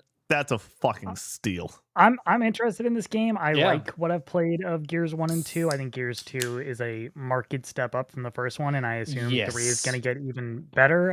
We're about to start that not this Monday, but next Monday, right, Yep. Nick? Yep. So excited to get even more stoked for E-Day, and I will be playing this. I just don't know if it's going to be like one of my top 10 favorite games of the year, just because I'm not a big Gears guy in general. And then when it comes to the multiplayer, I'm completely out on that. That shit is way too sweaty for me. But like what's crazy is like I thought so too, but maybe it's just because the new movement and stuff when we played. I mean, I found streamers. I won't call it their names, but their tag showed up, and they are big boy streamers, and I was mopping the effing floor with them. I have Nice. footage to prove it too, Name- and I was name like, them. Let's drop the names. Yeah, come on. I was like, because we saw their names and we looked them up, and I was like, oh my god, like this guy does exclusively Gears content, and you could just keep rematching the same people, so they kept rematching to try to beat us, and we were wiping them, dude. Team And I was Diff, like, I dude. was like, my footage is gonna be nowhere on your video Highlight coverage of this Damn. game, because my team was not just me, to be fair. I mean, I was, but like we had a great synergy, you know. So it was just one of those things wall where, bouncing and like all that, which I saw that they've made adjustments there, but like It is. I did see some footage that seems to Oh, indicate sure. that it's still It very much a can. part of that. And I don't know. Maybe I just had a not my really thing. good preview experience, because Yeah. God, it was so much fun. It was so much Mm. fun. So yeah, happy with 4. Happy, dude. This is where it gets a little bit interesting, I would say. Connor, I have you at $33. Are you at $33 or 32? I just bid $1 on Ace Combat with that. You do the math. You do the math on everything else is still listed. All right, here's where the teams are currently at. I'm at Orbitals, Wolverine, Control, Resident. What a fucking squad. Connor is at Onimusha, Fire Emblem's Fortune, Weave, Silent Hill, Townfall, and Ace Combat. 8 Wings of Thieves, the coolest video game name of all time. Jacob has the Blood of the Dawnwalker, Halo, or not Halo, Halloween, and Gears E-Day. And then Java, Moneybags over there, just swimming in it. Scrooge McDuck. Yep. You know, if she leaves with $50, do you have to pay her $50? If Yeah, she there leaves you with go. Cold hard $50, cash, yeah.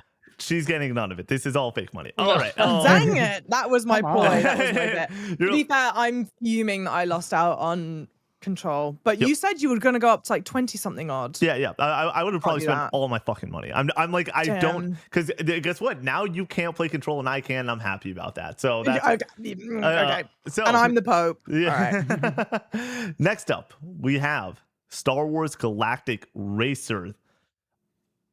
Anyone want to start at the I'll beginning? throw $1. I'll do 2. Mm. Oh, I saw Jacob before. okay. Jacob has it I'll do with 2. 3. I'll do 4. Nick wants this. This is one of Nick's most anticipated games. We could Really?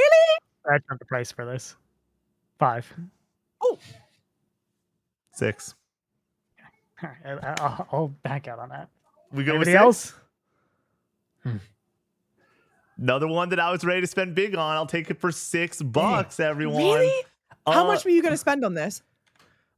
Once again, I'm playing the game of I'm not getting a lot of fucking games. There's only so many games left on the board, so I need to make sure that I know what's up with that. I probably would have spent $10 because I want I it. was thinking Okay. about raising to 7. Yeah, Is that what you paid more for it? you like at a certain point, y'all. We have like 9 games left.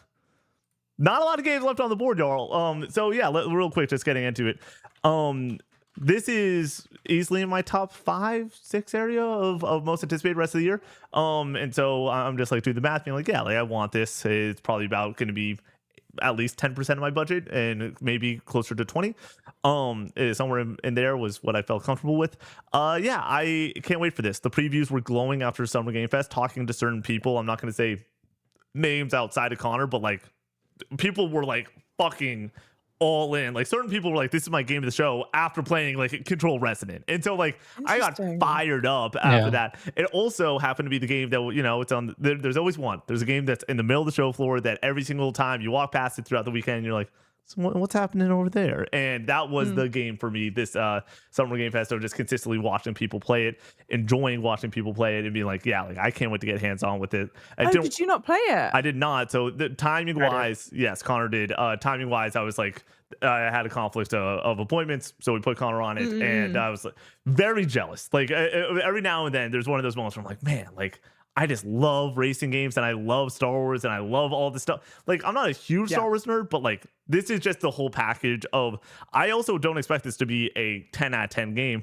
82 on Metacritic, but it's gonna be an 8 out of 10 that I love like so freaking much. So yeah, I'm down for $6 with Star Wars Galactic Racer, and it goes well with what like a lot of the games on the board are. It's a co-op game, it's a racing game, and it's 2 narrative third-person games by awesome teams. Like this is a very Nick Evans-esque team for me. So I like my squad a lot right now. It's a great game. It's really good. If you're a Star Wars fan and you've not had your eye on this, like, what are you doing? It plays really well. The hero fantasy, you get to do the pod racing, then obviously the speeder racing, and they've like the world is believable. Yeah. They've nailed it, I think. And like It the is really structure of good. the story campaign with like the roguelike elements where you have like the branching paths and like the different upgrades that you can choose to customize your vehicle. Pretty neat. I'm not a huge racing game guy though, so like I was willing to let this one go, but I think this is going to be something that I definitely check out, spend 10 hours in probably playing online, getting through the campaign and having a good time. I will take some level of quality for Star Wars that I can get at this point because it's usually pretty lacking, and this seems to be at a good level of quality. And if I'm gonna play a racing game, I want it to be more arcadey and frenetic, and that's what this is kind of catering to. So mixing those two things together, I'm like, yeah, this is gonna be fun. Yeah, I'm more shocked that like y'all there wasn't as much just general interest for this one. Like I knew that there would be interest, but like we're getting to the point, y'all. We got what 9 games left on the board. Like, oh, I'm aware. And some people are gonna have to start. Jacob, I'm aware. But you have 2 people that are ready to fucking spend, dude. You have 2 people with fat wallets. Somebody's going to be left with the water. I'm keeping my mouth. No one's raising prices on nothing for me, so I'm just. I'm keeping it close to here. All right. I'm very there's certain games that I'm like, I know I'm gonna get for like $4 and I'm stoked. Like Right. like I can't wait. With the way bidding's been. All right. Next up we have Valor Mortis, the Napoleon Souls-like first-person game, previewed exceedingly well. Jacob's in for $1. $2 to Connor. Probably 3. Yeah, for Jacob. 4. 4 from Java. Interesting. Why Hold not? on. Let me do some. Every single time. I thought that I'll wait until the bidding's closed to give my 2 cents. Is it hers for 4, Jacob? It might be. Hang on, let him do his thing. I'm learning maths. Like, No, I'm good. You're good. All right, Yeah. Connor, you also have Java's on board. I'm good. Java for $4 gets a steal. Was that a raising price thing? Do you know what? It was a Trying bit to of get both. me. It was part raising price to Souls-like first person. It's It's an did you interesting play concept the there. Did you play the demo? Haven't It's barely fun. nary thought on this. I live, laugh, love a It's Souls-like. fun. I love action combat. I appreciate people trying to do something a little different. So why It not? is Ghost very Runner fun. Studio, right? I believe so. Ghost Runner Yeah, Studio, it those is games are well liked. very. Yeah. I was very happy with the demo. I'm kind of blowed that I let that go, but there's a couple things that like I'm still willing to spend decent money. I should have gone up to 5 because I don't think you would have passed 5 on it. Darn it. Yeah. Kind I of wouldn't regret have. not doing that, but it is what it is. All right. Yeah, but the good part for you, Java, is you got a game and you still Yeah. have you still Lot have the of most money. money. Like you still at Yeah. $46 right now. Yeah. For our Like I said, audio, Valor Mortis is cool. for our audio listeners, I am at $16. Connor is at $33. Java is at 46, and Jacob is at 40. So we're running low on games. But y'all aren't running low on cash, so we're gonna get to the next bid here, and I have a feeling this might be where some hands get tossed a little bit. Next up, we have Castlevania Belmont's Curse. $1 to Jacob, $2 to Connor, $3 to Jacob, 4. I want to get in 6. 7 to Jacob. Yeah. Oh, Yeah. fuck. Let's do 8. 9. 10 for me. Yeah. What's up? Yeah, we'll go 11. Oh, I was gonna go 11. Damn it. Let's go. No. 12. Oh, Okay. 13. You can have it. You can have it for 13. Wait, hey, 12 I'm was still, my I'm still in this last bid. ditch effort. I'm just kidding. I'm out. I'm not going to spend the rest of my cash on it. Java is stunned right now. It was 12 or was it 13, by the way? 13. 13. $13 will do it, it seems. Yep. Jacob, you are down to $27. Talk to me a bit about Castlevania Belmont's Curse. I am the Hollow Knight king. Like that. This is anything Metroidvania, anything. This is like my bread and butter. This is exceptionally high on my list for anticipated stuff. Now, to be fair, I've let Phantom Blade Zero go. Like, you know what I mean? Like, I'm not getting that. So like that helped in this case. That gave me some extra budget. So absolutely. So yeah, I mean, there's not this is Castlevania we're talking about. I think I've not played this yet, but it looks freaking sick. And like I said, this is so my speed. Have you played any of the other notable Castlevania titles? Symphony of the Night? Oh yeah. Dude, Symphony of the Night is so Yeah. fucking good. Yeah. I am so That's what I'm stoked saying. Like, with that's the what I'm saying. Where's return Castlevania, of dude? 2D It's Castlevania, dude. The Come on, king come on. of the genre alongside $13? Metroid. Like, That was Yeah. cheap. That was Motion cheap. Twin Damn. 2, developers of Dead Cells. Like, Motion Twin, literally. Talk to me. and me, they already please. worked on this IP with that DLC, and Yep. that reviewed really well as well. Yep. Like, I think this game's Yeah. gonna be the art style. I think so, like, too. Oh, Yeah. everything about it looks Yeah. phenomenal, man. Like I said, that was easiest $13 I ever spent. Biggest for sure. deciding factor for me too on if I was gonna for sure get to this is if it was releasing on Switch 2 and it is now day and date Switch 2. I'm like, yes, It dude, that's is? a perfect Oh, Switch damn. game. Yeah. Yeah. Real quick, Mitchell agrees, who writes in, says Castlevania should be a high bid. I think people are sleeping on it a bit, and I think it could end up one of the highest rated games of the year. And then he said somebody should better pick up Dynasty Warriors 3 remake. That is not on our board today. I'm sorry, Mitchell. But Could Castlevania Belmont's Curse get a Game of the Year nominee? could That would be so Castlevania sick. Belmont's Curse win Game of the Year? No. No, I no chance. that art style, that Metroidvania. Here's the thing. No. I think If Celeste wasn't even really in contention, I don't think that Oh, Castlevania. I do think that Celeste was low key in contention though that year. It won People's Game of the Year, but obviously with God of War and Red Dead and What year stuff. was that? 2018. 2018. Yep. Yeah. Okay. But I do think that there is a chance, especially coming off of Silk Song, where it's like people are looking. It is about that time. It's been a year-ish since Silk Song, and Mio Memories in Orbit was also so early this year that it's like That was awesome. all right, awesome like game. let's. I feel like if you do a Metroidvania exceedingly well, and that art style and the combat looks like it's going to be exceedingly well, that is like I don't like to say like you can like bait reviewers into high scores or whatever. Game of the year bait. That's me. But like You'll bait me. It really is like one of those. It's kind of hard to mess up, and if you do it so well, it's like this could be a 10 out of 10 for certain outlets. This could be a 9.5, a 9 out of 10. Like. And so I wouldn't be shocked if this thing ends as one of the top 6 review games this year.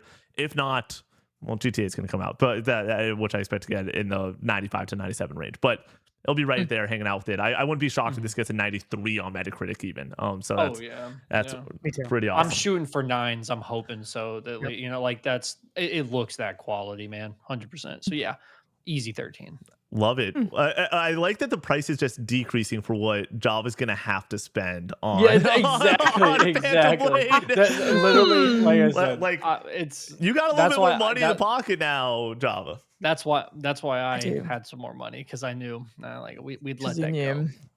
To be fair, I did not have my hat in the race for Castlevania because I simply despise the person I became attempting to play Hollow Knight and Silk Song. I don't think I've felt such a deep in my loins fury at playing a game, such a big skill issue gap ever. I'm simply not built for Metroidvanias, would that I were. But it looks beautiful. But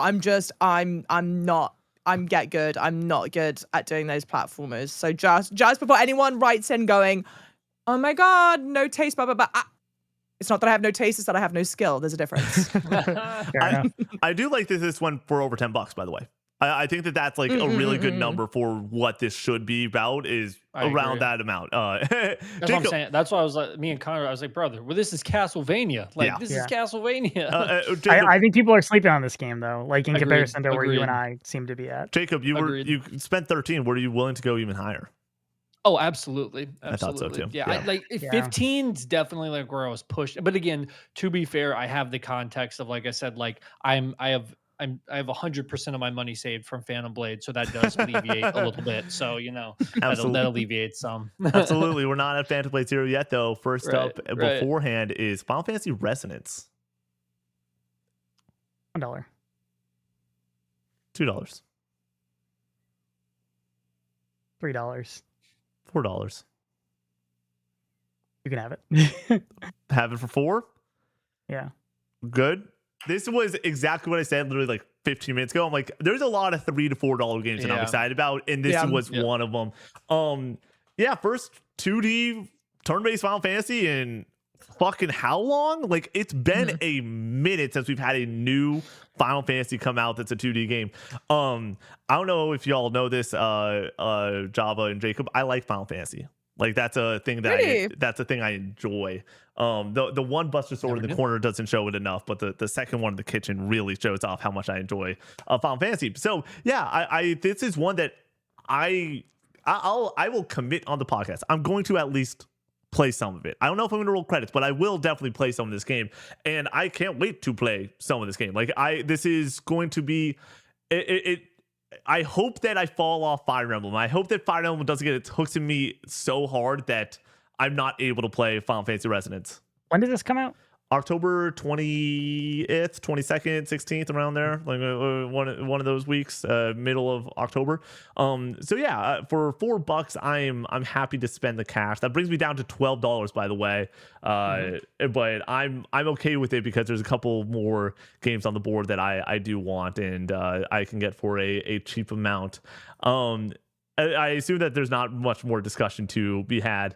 Only reason I'm not willing to go all in on this is that it's a rework of a mobile game, which worked out for Octopath Zero, but it still seems to be keeping some of that like gotcha element in Final Fantasy Resonance, where like you're collecting different iconic characters from the franchise, and I don't feel like you can tell a super interesting story without breaking the immersion of like that world by throwing Cloud and Lightning and Sephiroth in your face. Like it just doesn't resonate with me personally. Hey, by the way, Resonance doesn't resonate. I am like, when like fantasy football, Connor, when you want like the Joe Burrow, Jamar Chase stack, I have the Resonance stack right now between Control Resonance and Final Fantasy Resonance. I'm very, very It's excited weird about that it's happening twice in such a short amount of time. You know what I mean? That they're both named that. There's also like a lot of like Revelation next year. Like there's multiple games I believe that are in that area. So it's a lot of fun there. All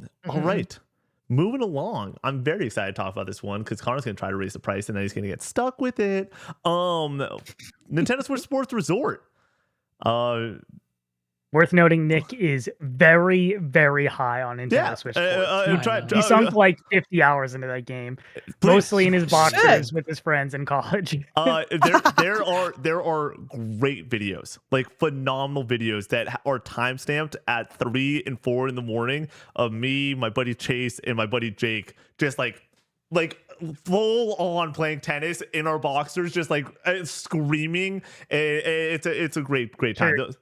Those videos will never be released. I can tell you that much. They are hysterical though. I literally one of our buddies is getting engaged and he was in one of those videos with us, like, and we're like, we gotta, or he's getting married in October, like we gotta bring those videos out for his wedding. Like that is, and we won't actually, but the night before the wedding we'll be like, do you fucking remember this when now you're all grown up? Golly. All right, Nintendo Switch Sports Resort. I'll start the bidding at $2.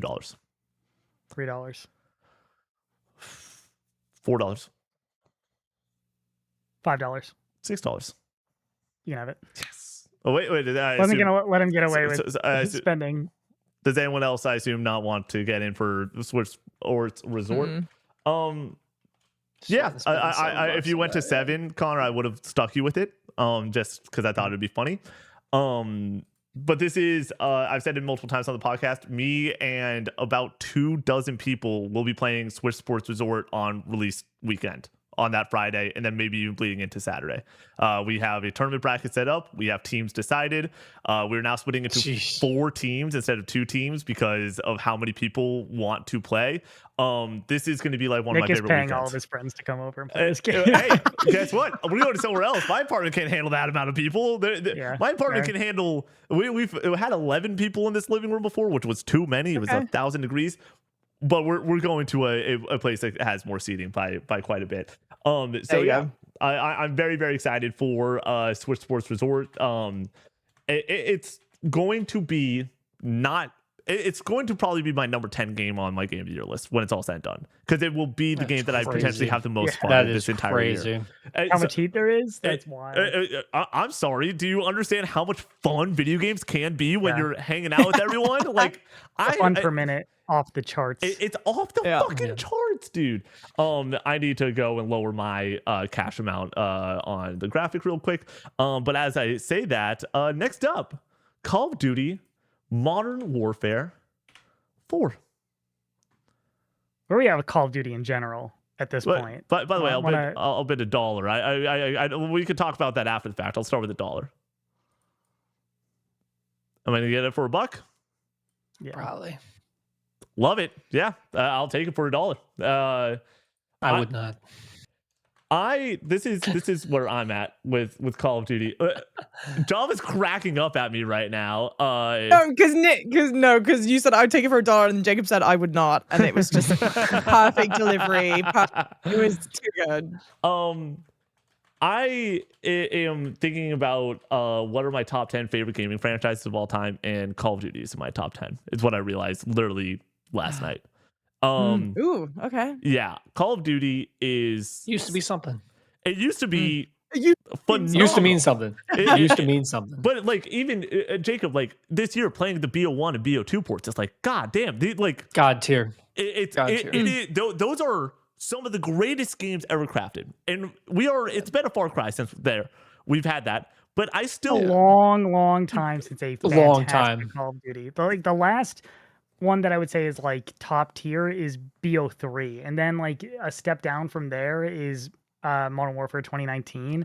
And apparently this is kind of in line with that based off of the Yeah. beta impression. So that's getting me somewhat interested, but still, like I'm a Call of Duty once every 4 or 5 entries, and I'll play 20 hours of the multiplayer and then bounce off of it. And I don't I'm a know if this is going to be the I'm a one for me. zombies guy because this one doesn't have zombies, Yep. right? On the We are yeah, like no zombies is not going to be a top tier. I'll enjoy the campaign at absolute maximum. I'll play the multiplayer for 2 weekends and it'll be shelved. Like no zombies, no S tier.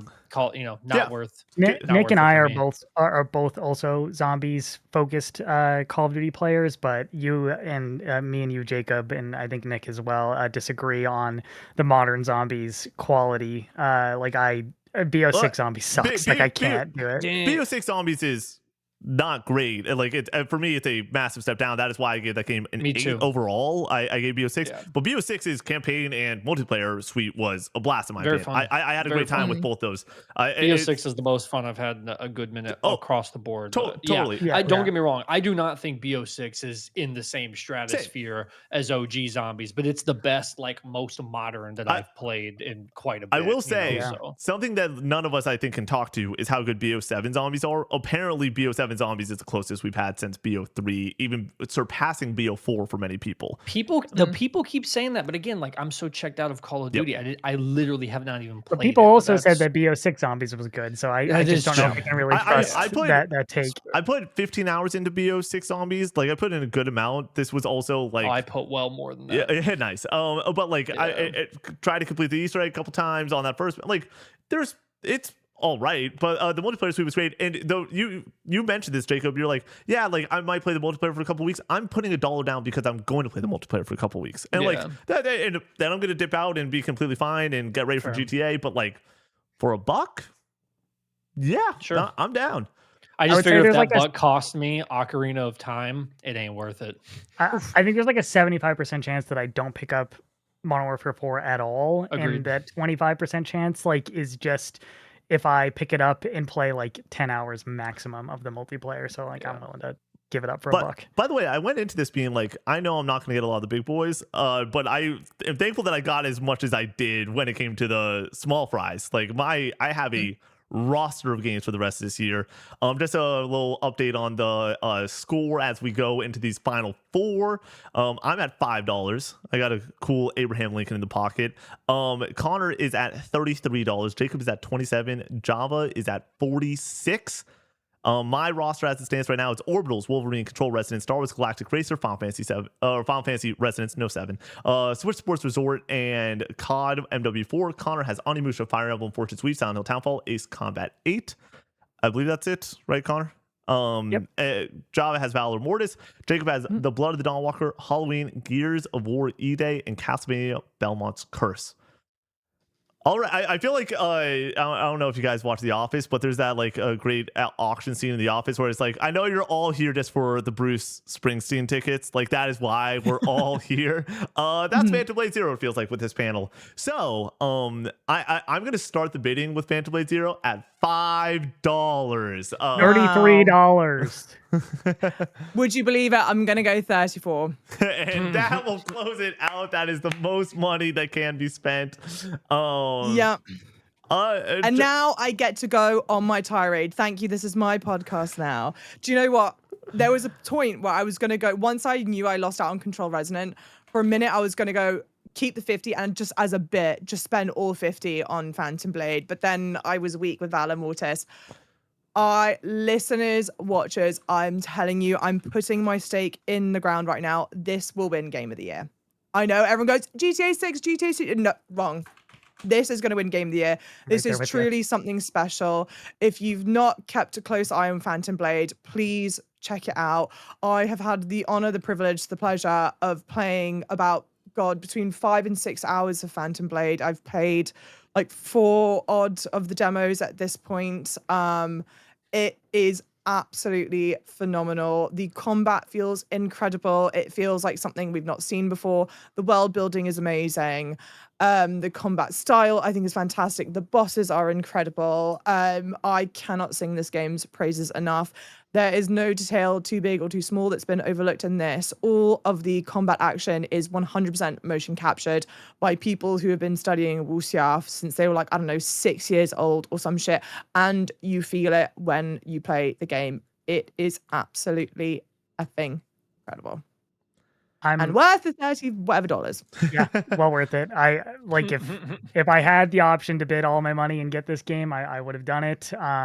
This is my most anticipated game by far for the rest of the year. As Java said, it has the potential to win Game of the Year. I think it is the only other game outside of GTA 6 that could win it all. And I think that like if this game reviews well and kind of blows up like I think it is going to, like in the with gamers and just like taking over the discourse for weeks on end after release, I think that like we're going to be talking about these two games going head to head at the end of the year, and it's going to be a total toss up. Which the fact that we're saying that there's a potential for a toss up for Game of the Year when it's GTA 6 year, like that is insane. But I am so incredibly bullish on this game.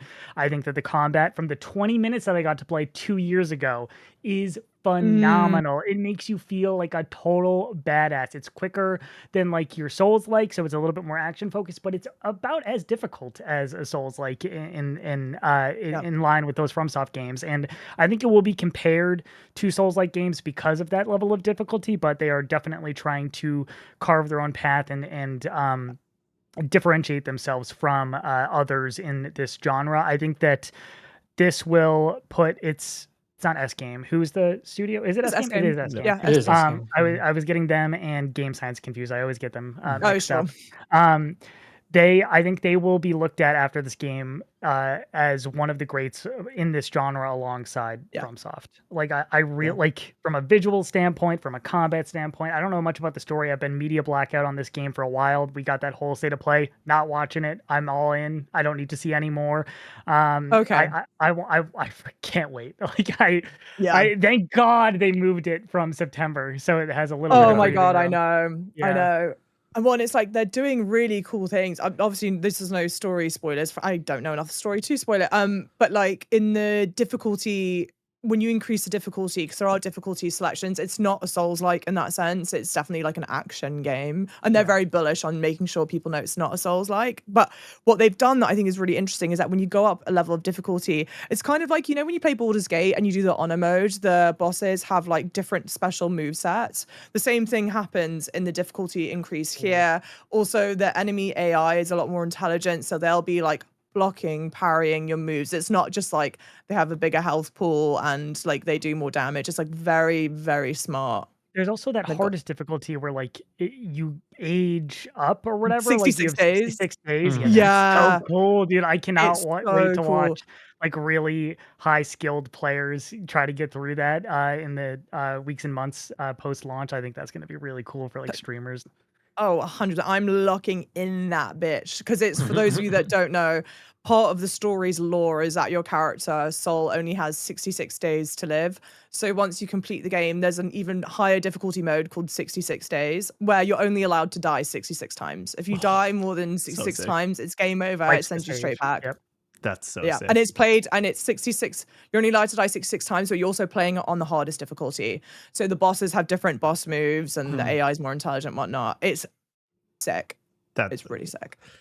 Well, I do want to talk about the idea that it's not a Souls. Like Nick and I disagree on this. For me, any game where you're in an arena facing off against a big bad boss that's going to like really push you and like I think that is what most people are asking about when it comes to if it's a Souls like or not. Like I think that Black Myth Wukong is a Souls like because of that. Okay. So I'm going into this because I think most people when they ask, is this a Souls like? They're like, am I going to get my teeth kicked in? And I do think you are going to get that from Phantom Blade, but I think it is going to be a little bit more fluid and flashy when it comes to that combat. And, like there's going to be more combos and such for like how you can take on these enemies. And I think that's what differentiates it. But I think that insisting that it's not a Souls like is valid in that like it doesn't have some of the 10 pulls of the Souls genre. Yeah. It's like a Yeah. Souls light, like it Yeah, has exactly. the Yeah. problem is Souls like's too broad because the big thing for I me is like know. enemies don't respawn when Yep. you kill them. That's a huge element of a Souls like, Yeah. like because you have to constantly like farm, level up your character and stuff, Yeah. So Enemies after don't playing respawn in it, Phantom Blade? no. Oh, No. interesting. They do in Black Myth. So like that's why Yeah, I sure. made Yeah. that connection. Yeah. Yeah, like I said, it's like that's why I use the term like Souls light. I feel like maybe that's the Mm. easiest thing because it's missing some key elements. Gotcha. I think personally of a Souls like, but I don't fault anybody for looking at it and thinking that because it's like it there's a lot of things that seem to be like it, I but know. everyone's got we need to really define what Well, the no, because that's hell the that thing. is. Because going back, there are people that insist that Hollow Knight is like a Yeah, Souls-like, and and I I just don't think think that's true, but they're that's The fine. nowhere Metroidvania near first point. and foremost, but it does have some of those It's definitely aspects of like Souls-like, in my dying opinion. heavy, Like, you'll get it's- your I think souls. it's and- 100% is Souls-like, in my opinion. But That's No, crazy. it's not even. I have fought people tooth and nail on this because they go, "Oh, there are benches and the Yep. bosses are hard." So then people go, "It's a Souls-like," and I go, "If you're someone who's loved playing Dark Souls 1, 2, 3, whatever, and you pick up Hollow Knight, I'd be like, this doesn't play anything like those games." There's no stamina management. I think stamina management is a huge element of a Souls like Well, too. and there's no So stamina no management stamina in management Phantom is Blade. yep. correct. Yeah. So I think it's interesting because Phantom Blade's not the first of the devs to like insist that their game is not a Souls-like. It's happened with Phantom Blade. It happened recently with Tides of Annihilation. But there was one other game, I swear, that either came out this year or like year previously where, especially in the when games give you copy, they're like, hey, so here's like the brief. Yeah. They wrote forwards and backwards like this is not a Souls-like. I think that there's a big shift in like the gaming industry as a whole. I think there's just so much fatigue when Yep. it comes to Souls-likes, Right. and they're just so insistent. And to be fair, like I completely understand what you mean when you go like, oh, it's got elements of the Souls game. Like when you explain it, I go, oh, okay, I see what you're saying. I see what you're saying.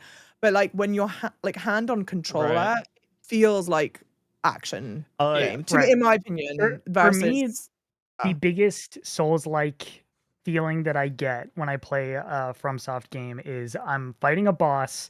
I Yeah. have barely any health left, and I barely scrape by after That's like true. 30 attempts. Like that is what I come to Souls games for, Yeah. and that is what I'm Sure, expecting sure. to get with Phantom Blade. Yeah. yeah, then that's valid. You're correct. Yeah. Because Yeah. that shit can be hard. The reason that everyone's getting away, I don't think is just fatigue when it comes to the marketing. I also think that you want a wider net. There's certain people that are like, Yeah, I'm just not going to yeah, play a hard exclusive. game and get my Yeah. ass beat. Yeah. Like, Like one of them, I wasn't for me, and I'm Yep. bouncing off of all Exactly. of them. Yeah. in general. 100%. Yeah. All right, we got 3 games left. We have 3 people with a decent amount of cash left on the board, and we're gonna kick it off with GTA 6. Wait, We'll sorry, what am I start at again? You're Yeah, at can you $12. Oh refresh? yeah, you're at 12. Jacob is at 27. Okay. Connor's at 33, and I am at $5. Nick, do you want to start the bidding? Yeah. Oh, $5. $5. I'll go 6. I'll go 10.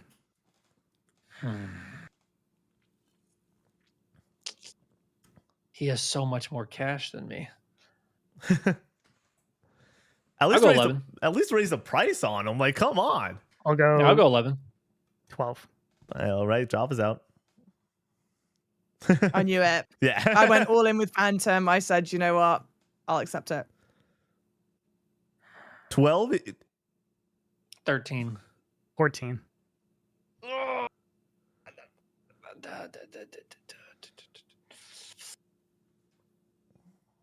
We'll go 15. 16. He's not slowing down, Jacob. Like 17. 18. God dang it. There's what I want. Yeah, I'm I gonna know. lose. I'm gonna lose GTA out on 6. this. I know. 19. 20. I knew we'd get him there. Yeah. Yeah. I was thinking about can't. starting the bidding at 20. Yeah. Mm. The problem is I want it, but I also want. He wants okay, Ocarina. what- Yeah. Yeah, I do. And then it's like it's all there's good stuff. Okay. All right. You out? Yeah. $20 is gonna do Nice. it for Connor. That's not bad. Little indie game, GTA 6. How you feeling Little about indie game. the indie that could? don't really have much to say on this that's not already been said 1,000 Right. times. Like what? It's gonna Right. be Yeah. Like the biggest game of all time. But as I said earlier when talking with the leaks, I think it's just going to be another great GTA game. And I don't have this Yeah. like agreed. overwhelming fondness for GTA. Like I like Same. them a lot. Like a Same. GTA 4, one of my favorite games. GTA 5, I think is excellent. A watershed moment for open world games. But I think that if this is going to really resonate with me, similar to like Wolverine, it's going to need to bring it when it comes to the narrative. And I think that Mm. GTA being as silly as it is and comical as it is, I think can undercut some of the writer's ability to tell tell a really compelling story. Because that's what I Mhm. love about Red Dead 2. Yeah. Yeah. It's dead Same. serious, but like Yeah. it pulls at the heartstrings, and I think that GTA has a bit of an uphill battle to And maintain what makes it special with that comedy, but also tell Yeah. a really interesting story. Mhm. I do like But the yeah, Bonnie and Clyde. Like they referred to it as like yeah, a Bonnie and Clyde. I'm like, wait, True. that's really interesting, honestly. So I'm hoping they learn that. I think it's kind of like you said with Wolverine. I think if they can hit the story beats like they would, and it may not be exactly the same, but like from that Red Dead 2 and hit those highs, Mm. I think mhm, this could be really, really solid because we know everything else is going to be quality. You know what yeah. I Yep. mean? Like And I feel like I Yeah. know exactly that's what we're gonna get. there's We're gonna be there's driving there's around in how fast many cars. there's Yeah. how many Yeah. people working on this game? Yeah, dude, I'm gonna probably be able to freaking shave Jason's balls. Like, you know what I'm saying? Like, like, Yeah. That's immersion, it's gonna. baby. That's But see, gaming. here's the Ball thing. shaving that In game. all of the conversation that we've had about GTA 6, and there's a lot of it, I'm frankly so fatigued, and we've Yep. barely even begun in the amount of conversation. I think one thing that oddly enough doesn't get spoken about enough is that this, as far as I'm aware, is the first video game of theirs where they're down a Hauser. Typically the games are written by the Hauser brothers, Yeah. and they're a duo, and one of them is not involved in this. And so, like, will we feel the absence of them in Yeah. the story, in the storytelling? I mean, obviously, the game's going to be fun. We know multiple things for sure. The game's going to be phenomenal. It's going to play Yep. well. One, two. The game is going to launch in exactly the state that Rockstar wants the game to launch in. They could have delayed this more and more and more, and they didn't. They stuck with this date, and we all know they have money pouring out of their ears. Phantom Blade, Jesus Christ, I have Phantom Blade on the brain. GTA 5 has made more money in 2025 than in 2024, more money in 2024 than in 2023, so on and so forth. Like, they're not strapped for cash. And yeah, I don't know. I think people's expectations for the game are so monumentally high. It doesn't matter what they do, it just cannot meet whatever those expectations are. I think the expectations are frankly misplaced. I think it's just in some kind of like psychosis, to be fair, where people are at with it. So I think it's gonna kind of land weird. And like I mentioned way at the beginning of this, I think what's going on with Marvel Wolverines is a bit of a bellwether for what's gonna happen with GTA. Also, because not to go down this rabbit hole, it's far too profitable these days on social media to be negative about games. And so we know we're gonna hear GTA 6 has gone woke, it's bad, blah blah blah blah blah. But I wonder how much of Overrated. that's Yeah. actually exactly. Yeah. I wonder how much of that's actually going to have a ripple effect on public sentiment, especially as not that the public votes on Game of the Year, but especially as we roll into Game of the Year. It'll be interesting to see, one, and then two, and this is a question for the group. Keep me honest, has a sequel ever won Game of the Year? I don't think it has. Last of Us Part 2. Yep. Oh, right. But that was Yep. 2020 was a Yep. week. I mean, Last of Us 2 is a great What? game. Week? No, come on. No, come on. There's a little game called Final Fantasy VII Remake, and also here Hades. It's Yes, like That did not after come out in Hades, 2020. That came out in 2019. Final Fantasy VII came out in 2020. No, it didn't. Yeah, Yeah. April 11th, 2020. Same day that the new Abnormal came out. Okay, my bad. That's insane. But and then Hades also came out that year, which is in the 1.8. Oh. Which, Sucks. And I Ghost. could be, I'm higher on Ghost than Nick, but yeah. and Uh, I feel Yeah. like most people. Those aren't sequel. higher Oh on- no, yeah, because Yeah, I said it was yeah, a full I'm game. sorry, Yeah, just yeah, for- okay. oh yeah, no, yeah, no. follow that, I yeah, just. yeah. By the way, I was just talking about Oh. the strength of 2020, not talking Yeah, about. I'm Game of the sorry. Year, I sequels. forgot my question. Okay. But yeah, It'll be interesting. and then also like Baldur's Gate 3 technically is a sequel, even though it feels like a standalone Sure. thing. What about Witcher 3 too? It's like the same That deal. didn't. Oh, I'm sorry. That one game. Sorry, Yes, we're still coming back to that question. I think that We're all bouncing. yes, we're all bouncing around. Yeah. I think that GTA 6 is going to be a watershed moment. I do agree though Yeah. with what you're saying when it comes to how high can this really climb. The story, and I'll even toss in the gameplay, matters a Sure. lot. Like I think Yeah. that the reason that Red Dead 2 for me is only the 17th or 18th greatest game of all time Yeah. is the combat. Like this core combat, I think in Red Dead is like underwhelming at times. And like I think that the running It is. around and shooting is not like what you're doing in that game for a majority. The reason that I have God of War 2018 over it is Yeah. like there is a large difference between the gameplay of like lining up a shot and slowing down time and auto aim and all this bullshit compared to the fucking Leviathan axe. Like those Yeah. are two Oh, different sure. leagues. Come on, And don't so play with me. I, Yeah. when we're doing You're when right. we're- You're right. when we're doing like when I'm reviewing GTA 6, which like that's gonna be a fucking fun process because I'm gonna be trying to fly through it and just sit cranking out 12-hour days of GTA 6. Like I think that there's going to be a lot of just like questions of okay, is the combat improved in a way that like makes it awesome? It won't be. I don't think And- it will be. then Based the off of the question- leaks, it What- seems like what do it's you going to do? be. Yeah, I wish they created a combat system where it was more like cover based and like free flowing rather than like auto aim shooting like it is Yeah. in all the other GTA games and Red Yeah. Dead. And Like then- I want to line up a fucking shot. I want it to feel like Uncharted a little bit, you know, like Yeah, it feels yeah, so yeah. mindless to just press L2 and it just lock on to whoever see. Yeah. is closest, and you can turn that off, but then it just doesn't feel good at feels all. bad. So it's It like feels I really don't bad. know Right. how Yeah. to fix this Yeah. problem. And then on the other side of it, the narrative, you're like to reach the greatness then of Red Dead Redemption 2, because the immersion in the world and everything is already in Red Dead 2. You need to tell a story that's as good as Arthur Morgan's story. I saw somebody yesterday in a graduation speech bring up Red Dead Redemption Oh, I 2 saw that in too. one line of it, and I fucking cried in an airport. Yeah. Like what? So what is the conversation around this going to be? I think that the bar of Red Dead 2 is like let's lower the talk about what GTA 6 is. GTA already has to go and surpass RDR2, which I think is a feat that like even Rockstar can't handle when it comes to the writing department unless they truly deliver like this once in a lifetime story with these characters. Is it possible? 100%. Is it going to happen? My money's against it. My money is like I I expect don't think it's Red Dead likely. 2 to be a better video game than GTA 6.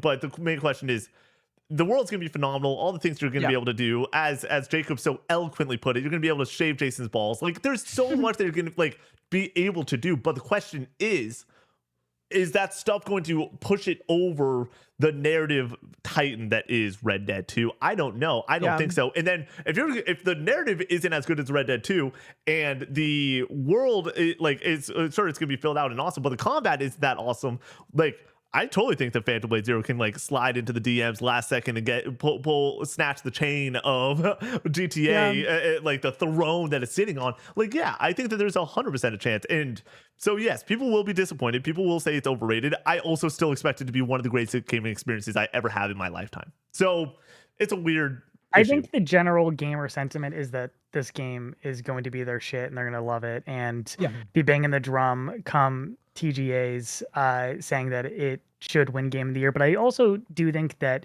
critics are looking for something a little bit more artsy, a little bit more innovative. And I do think this is going to be just like a mass consumer product. And that doesn't necessarily cater to what we see critics gravitating towards. So I think that might factor in a little bit. But I think GTA 6 just might be too powerful at the end of the day. That like it's just it's going to be hard not to be influenced a little bit by the outside noise when discussing this game and putting your final votes down on your ballot. All right. I'm gonna do last You're bit. good. I'll do you one step further because I think you raise a really good point. I'm gonna go on the record to say that if it wins Game of the Year, I genuinely think it's off of the back of the Game of the Year and powers that be don't want to deal with the backlash. Because obviously if it doesn't win, it's going to be so noisy all the time, whatever. Because I also think you're bang on. I think people forget Game of the Year, it's the Oscars, okay? Yep. This isn't which game got earned the most money, which game, whatever. Like, GTA 6 is going to be your banger fucking summer blockbuster. It's not your Oscar. Potentially, it's not like your Oscar bait kind of film. It's You know what I Endgame. mean? It's Endgame. It's Avengers Endgame. Yeah, it's Endgame. Yes. It's Infinity War Endgame cataclysmic world event. Like in terms of people are so excited for it. Yeah, 100%. It's going to be the best-selling game, what have you. But I don't know if it's going to fulfill the criteria for what I think they're looking for a Game of the Year. My main thing is let's go back to 2018. My question is there a God of War hanging out in the tall grass waiting to pounce on I think GTA that's 6? Phantom Blade. The question is it Phantom? Once again, Well, God of War came out, and across the board, across the industry, people were like, "This is the greatest game ever developed."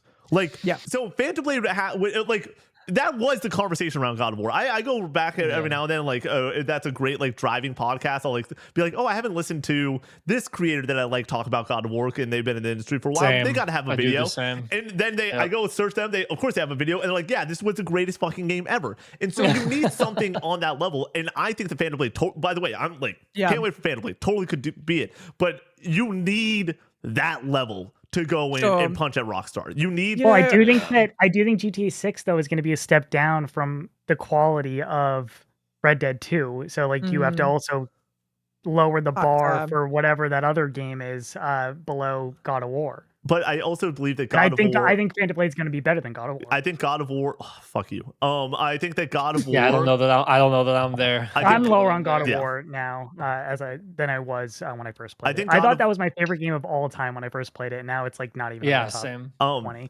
I think that God of War is like so phenomenal and all play for the industry, whereas Red Dead 2 did turn certain people away from the first 6 hours of charge. Like the thing that GTA has is it will not open the way that Red Dead 2 opened. Red Dead 2 said you're gonna sit your ass down, you're gonna play a video game, and you're gonna like it, you're gonna be immersed, and it's gonna be awesome. GTA 6 is gonna have big asses and fast cars in the first 4 minutes of that game, and be like, all right, like, I'm it. Like, we're gonna love it, and every second of it, it's gonna be awesome. So, like, I think that it allows more and more people to get in, even critically, be like, no critic is turning off the game, whereas Red Dead 2 that had some people be like, yeah, I'm gonna fall off and it's not my favorite thing on the planet. But like for the people that it is, Connor, like, it's what you're around that top 3 top 5 greatest game ever created. Like, it's gonna hit for people. I think it's above Bloodborne. Yes, it should be. I think my thing is with Phantom Blade is that I really do feel like TGA, it's theirs to lose, in the sense that we've seen a whole bunch of gameplay. You have a really good sense of how the game is going to look and feel and play, even if you've not played the demo, right? What we've just only now got a whiff of is the story. What's the story like? What's the narrative going to be like? And it's kind of tough because I get where you go to stand up something like a GTA 6. It needs to be a game that feels innovative in its gameplay loop, but then also have a really strong narrative. And I think what's interesting is that a lot of these like action games, you don't really necessarily look to them to have like a really compelling narrative. Like, it's like not really what they're there to fulfill on. And so I wonder how high or low on the priority list for S Game it was to like really do something interesting and compelling. Because I could talk to you again forwards and backwards about their methodology when it comes to the combat, and they've done something really unique there. But for gameplay, I don't know. And it's frankly one of the reasons why Final Fantasy 16, which is criminally underrated, is so high on my favorite games of all time, because the combat is phenomenal, and it's an action combat game. And that's like the driving gameplay loop is the combat. But the narrative is one of the most compelling things I've seen. The voice acting performances are incredible. And you know, we might have the squad of the 4 people who are the highest on Final Fantasy. That game in comparison to us, apparently. Dude. But when it comes to the idea of Phantom Blade not having like this we don't know if it is going to have this compelling narrative. No idea. I don't think it's a requirement though. Like Elden Ring, most people aren't picking up on anything in that game when it comes to the story, and love it anyways. But it's there. That's my biggest argument for Elden Ring. Yeah, 100%. But I can go and spit poetically about the fact that like Elden Ring's narrative is an all-time Game of Thrones level fucking awesome narrative. What percentage of people are you calling that narrative or lore? So yes. So yes. like I think you can have an interesting narrative, but not present it in an interesting way, and that's exactly what Elden Ring does. It's not presented, and if I have to read text in YouTube and go outside of the game to learn about it, maybe we find this is coming from somebody who adores Elden Ring. I love Elden Ring, but so that's something like 80% of people, I would say, of the player base who played Elden Ring probably know Yeah, very little about the 100%. story, and like Oh, that God, is yeah. not why they you love that pump game. those numbers, dude. Like I think it's Yeah. closer to 90, maybe even 95. Majority. But I will Yeah. say it's there. And so when people like, once again, we're talking about the war rooms, end of the year, game of the year, and Yeah. people are banging the drum for a game like Elden Ring, and they're like, okay, well, God of War Ragnarok has a phenomenal narrative. You do have the 5% person that put 200 hours, read every item description, be like, dude, the narrative in Elden Ring fucking rips. And like, here's why. Yeah, It- but Elden Ring was so innovative, even though it unashamedly lifts the exploration philosophy from something like Breath of the Wild. It still was like so innovative. So you go, okay, because I agree, and I did say this, like action games like that, they don't need to tick every single box. You go to games for different reasons, but like Elden Ring, I think was so innovative enough that you go like, of course it's going to win Game of the Year. I'm still, again, forwards and backwards. Phantom Blade is Game of the Year. I'm taking my fate, Yep. but I don't know.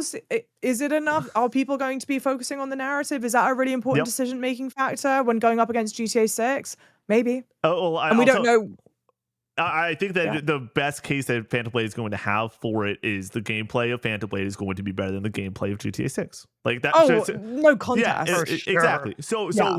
and I think that you can get people, you know, once again, the war room setting, your Game Informer office, well, the way that they debate Game of the Year apparently is fucking scream at each other and make points, and then you decide. Yeah. And it's like, I can see easily somebody in that office be like, we're talking about video games, the fucking gameplay, and like just go from there. And so I think that there's a chance that you can make the case, hey, that it has it in a way that gets it over the edge. I'm very curious to see where it lands. But at the end of the day, if I were to put money down, it's like I think GTA is so much of a powerhouse that it's gonna be hard to beat. We still have 2 games left in this auction, everyone. Sorry, yeah. And by the way, this is where I shout out both Jacob and Java and say we said you guys were here till noon, and it is almost 1. So thank you so much for the extra time. And Jacob, I see what you've done here. Yep. I see that I did the math, you son of a bitch. I know. Oh, Trust me. This he's- is how I win. Wait, This is how I so win. So we have Where 2 are we games all left. at? Jacob is at $27. Connor is at 13. You're at 12, and I'm at 5. And Connor is right if Jacob plays his cards This right. is how I win. Let's I will go and say the Dust Bloods.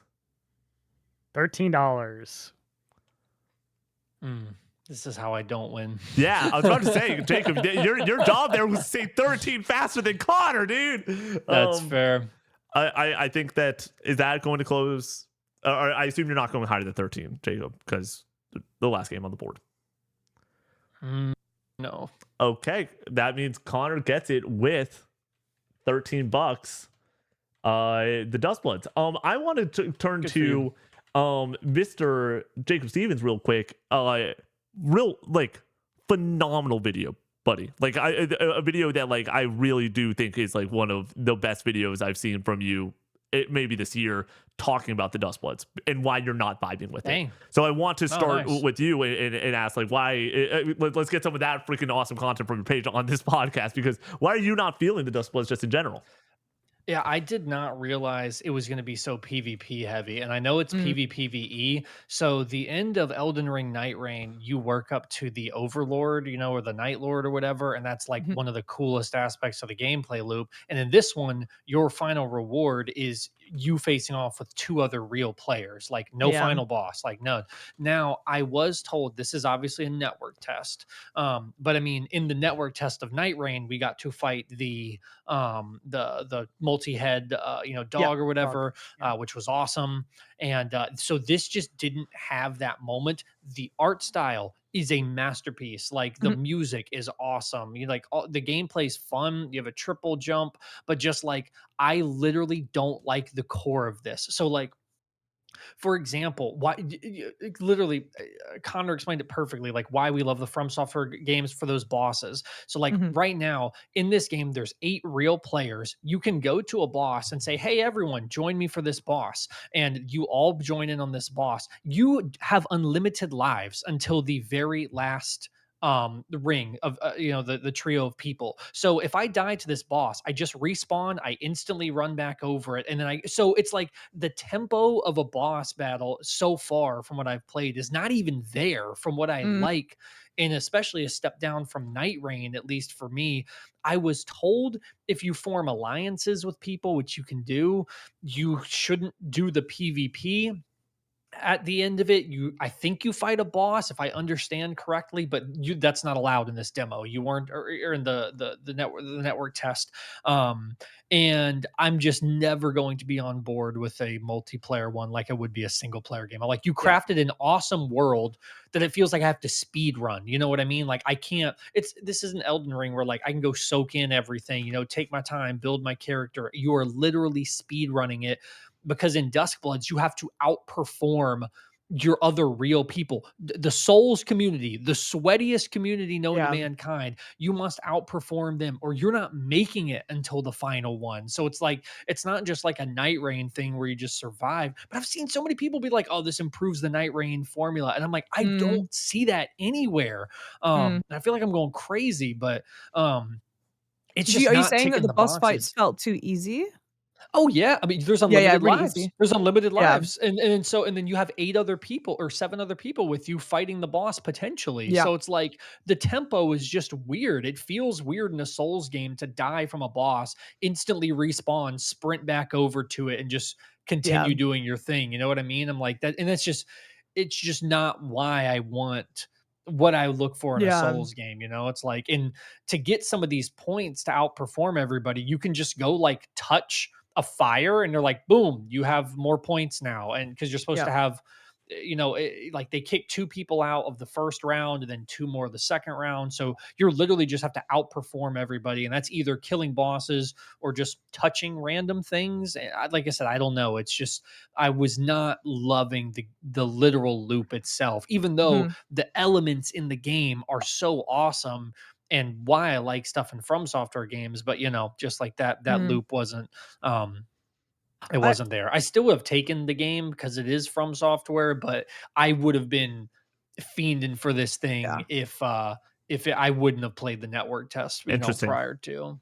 Can I ask another question? Mhm. From like a design standpoint, would you say that the world and like the bosses are as like grotesque as they normally are in I From? I think that's the problem is too is I think it's horrendous. Like, as far as like the level. So you have a triple jump and a Yeah, dash, yeah, and you yeah. can triple jump and then dash. So it's Yep. like, I always love. I think they are very good at their level design, and Yeah. it's so it's Fortnite. Like, it's Yeah. literally Fortnite. Like that, and I'm not even like. I'm not even trying, I guess, say that in derogatory way. I'm just Sure. like, that's not what I want when I'm playing this Yeah. Soulsborne game. Like, the levels weird. I don't like the pop-up screens are crazy. They got a Yeah, million but like the different visual instructions that design you. of like Yeah. the enemies, are they, you know what I mean by like It's grotesque? They're yeah. kind of like gross. Are they still, would you say, on that level? Or are they a There's bit more like like there's a Yes. sanitized? There's a couple, but like I said, to be fair, to give some fair, this was a Yeah. network test, so they only had limited stuff. There's only 1 map shown. There's going to be 3. I Mm, just don't think I'm ever going to overcome like, I just cannot believe the final reward, even for winning, is like a PvP battle yeah. between you and Yeah. 2 others. I'm like, what? Why? Mhm. Like, but I Mhm. guess there I are think PvP people in the community, but I think that's where that boss fight, the trademark FromSoft intense boss fight experience is going to come from, though, with that PvP at the end, that like Mm, edge of your seat, getting by the skin of your teeth, taking out the 2 others, and coming out on top. I think that's going to give that same feeling of beating a mm, really difficult boss in like a single player more linear FromSoft game. And I think that the speedrun aspect of like just gathering as many points as you can as quickly as possible to get to that finale sounds fun to me as somebody who really enjoyed that process in Night Rain. Like yeah. See, that I sounds was that very was my similar. least favorite. Yeah, that Yeah. was my least favorite I part of I Night Rain. really So enjoyed at first not fully grasping it and like barely getting to a certain level before the final fights with the Night Lord for any given run, and then like seeing that incremental progression of just my knowledge being what was improving on how to maximize each run. That was super rewarding to me. So it sounds like Mm, Duskblood still has that in some capacity, and It the fact that does. there's 3 maps to add some variety, and Sure. I think it's 10 different uh, playable classes. I People. think that's Yeah. going to add a lot of nuance to the combat system as well. Like I think that sounds really cool, but I also yeah. haven't gone hands on with it.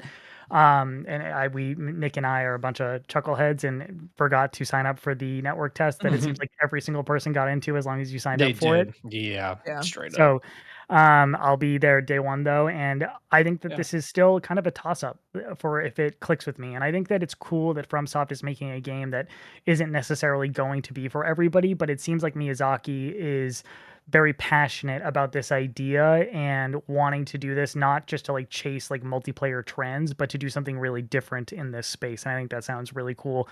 And I always love when creators make something that's not for everybody. That's why I enjoy Death Stranding as much as I do. Like I think it's Like, like that game. I I totally agree. understand why some people don't like that Yeah. game, But but getting like 2 of them back to back blows. Yeah. Like, 2 of them yeah, back to back Because that's blows. fair. Like, I they are the yeah. same thing. They are the different font with a little bit of different things. So I'm like, I am so desperate for a single player From Software game Yeah. right now. Like, I could have used one more, then maybe it got Duskbloods, and maybe that would have smoothed that over or something, which, Yeah. to be fair, was no, never mind. No, that was Shadow of the Erd Tree was before, Night Rain, so yeah. Yep. Yeah. I have maybe a bit more of a pessimistic thought. And before I go into it, I want to caveat, I'm a huge Souls person. I love FromSoft. I play all FromSoft titles. Um, I love Nintendo, grew up on Nintendo, love Nintendo. I think my more pessimistic thought about this is that there's a lot of conversation online where it's like, I have no idea why FromSoft would make this game and put it on the Switch. And it's like, wrong. FromSoft didn't decide to make this game and they decided to put it on the Switch. Nintendo 100% approached FromSoft and goes, yo, we're launching the Switch too. We need this console to appeal to a much broader audience. I want you, FromSoft, to create a title that's going to port over the FromSoft fans and to get them to buy a Switch too. Now, maybe that's pessimistic, but to me, that's like Oh, very 100%. obviously what I feel like has happened. And so, what I feel like Dustbloods is trying to do is to like appeal to those 2 audiences, which is why I asked, like, hey, do you think it's easier?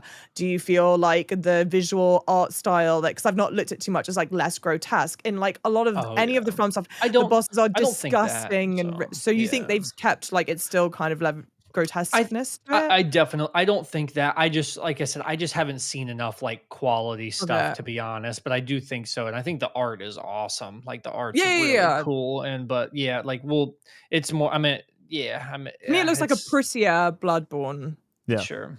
or I, like prettier, more colorful Bloodborne.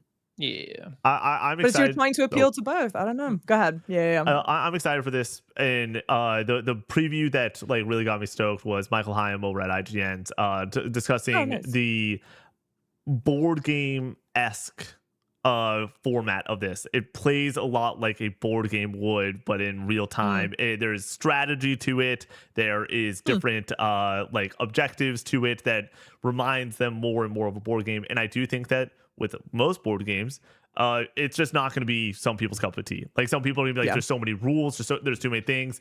It's intent, it's a lot, but for the people that it's going to hit for, it's going to hit for. And as somebody that likes to, Night Rain, one of Connor and I's favorite from last year, one of the best review periods we've ever had with this channel. We say it all the time. That's like one of the most fun moments we've had together, just as family, you know. But going and doing this and having a great time with that game, I hope that it's able to transfer. Like, I'm fine with the speed, I'm fine with this, and also I like victory royales, dude. You say it's Fortnite, I'm fucking all down for getting a win at the end of a game and being better than people and saying suck it or whatever. Like, there's a level of excitement that is there for me when it comes to the PvP aspect, but I know it's not going to be for everyone, but at the same time, it's Miyazaki, baby. And that dude does not miss. And to go in, there was a point that Jacob said, yeah, do I wish that we had that single player? When we get that trailer, for the next single player From Software game, it's going to hit like a drug. It's going to hit like crack cocaine, baby. It's going to be fucking awesome, and I hope that we see it sooner than later. I really want this game to come out this year. I don't know if it's going to come out this year, especially when you... I think it will. Oh. Dustbloods? The Christmas Night time. Rain came out 3 months after the network Yep. test. I think it's No, more definitely... than that. Guys, this is to sell Switch 2s. This bitch is coming out Christmas time. Yeah, November, 100%. December, 100%. The question, though, 100%. is GTA 6. Like, do you want to put a game No, out? they're still going to put it out. They are not. Yeah. And then the other 100%. question is Game of the Year season. I assume From Software wants to get in on that, but maybe not. Give a shit. Nintendo's the Right? publisher, dude. They get That's all true. the say on this, man. So But it's like that's the other point that I'll bring up is the next game the final game that we're discussing, the 1-2 punch of Zelda and Dustbloods. Obviously, Zelda's going to move a lot of units. Maybe I'm shocked if they would want to stack those games within like 2 weeks of each other. I think that they want to spread them out maybe to a month, like have some sort of cadence, but they might not be able to do that anyways. And they're trying to maybe stack it where they get, as Java said, that extra holiday boost of getting under the Christmas tree, the combo pack of Zelda and Dustblood 100% under the tree. 100%. I think they're going to release close by to one another because I don't know how much of a shared player base they're going to have. So I think they just want to have a fucking banging Q4 for sales numbers. I think and they'll so both too. come out. 100%. All right. Well, I assume we all know where this is going. Last game is Hello Kitty Island Adventure 3. No, it's The Legend of Zelda Ocarina of Time, a remake. Yep. I'll start the bidding at $5. You know, I'll go 12. Oh, that's smart. That's smart. How much money? I'll go 0. You got $27, bud. Let's go 27. Yes. Real. Absolutely. Of course. Jacob, why are you so stoked for this remake? Again, this is Ocarina of Time. The end statement. Like I love Ocarina of Time. I mean, I do like Majora's Mask. I like even like a little bit more. It does that like it has that uniqueness element to it. That's like not your typical Zelda style. But like Ocarina is awesome. I just really want to know what it's going to look like too, and how they're going to improve that because like some of the stuff's dated, like obviously, but like man, the story's awesome. Again, it's Ocarina of Time. I'll be honest, I'm burnt out of the Breath of the Wild and the Tears of the Kingdom. So like even I know it's not new, but even just to God, because they've made it clear they're not going backwards. Like that is the standard procedure moving forward, which kind of sucks because like Tears of the Kingdom like burnt me out really bad. I need something new like next week.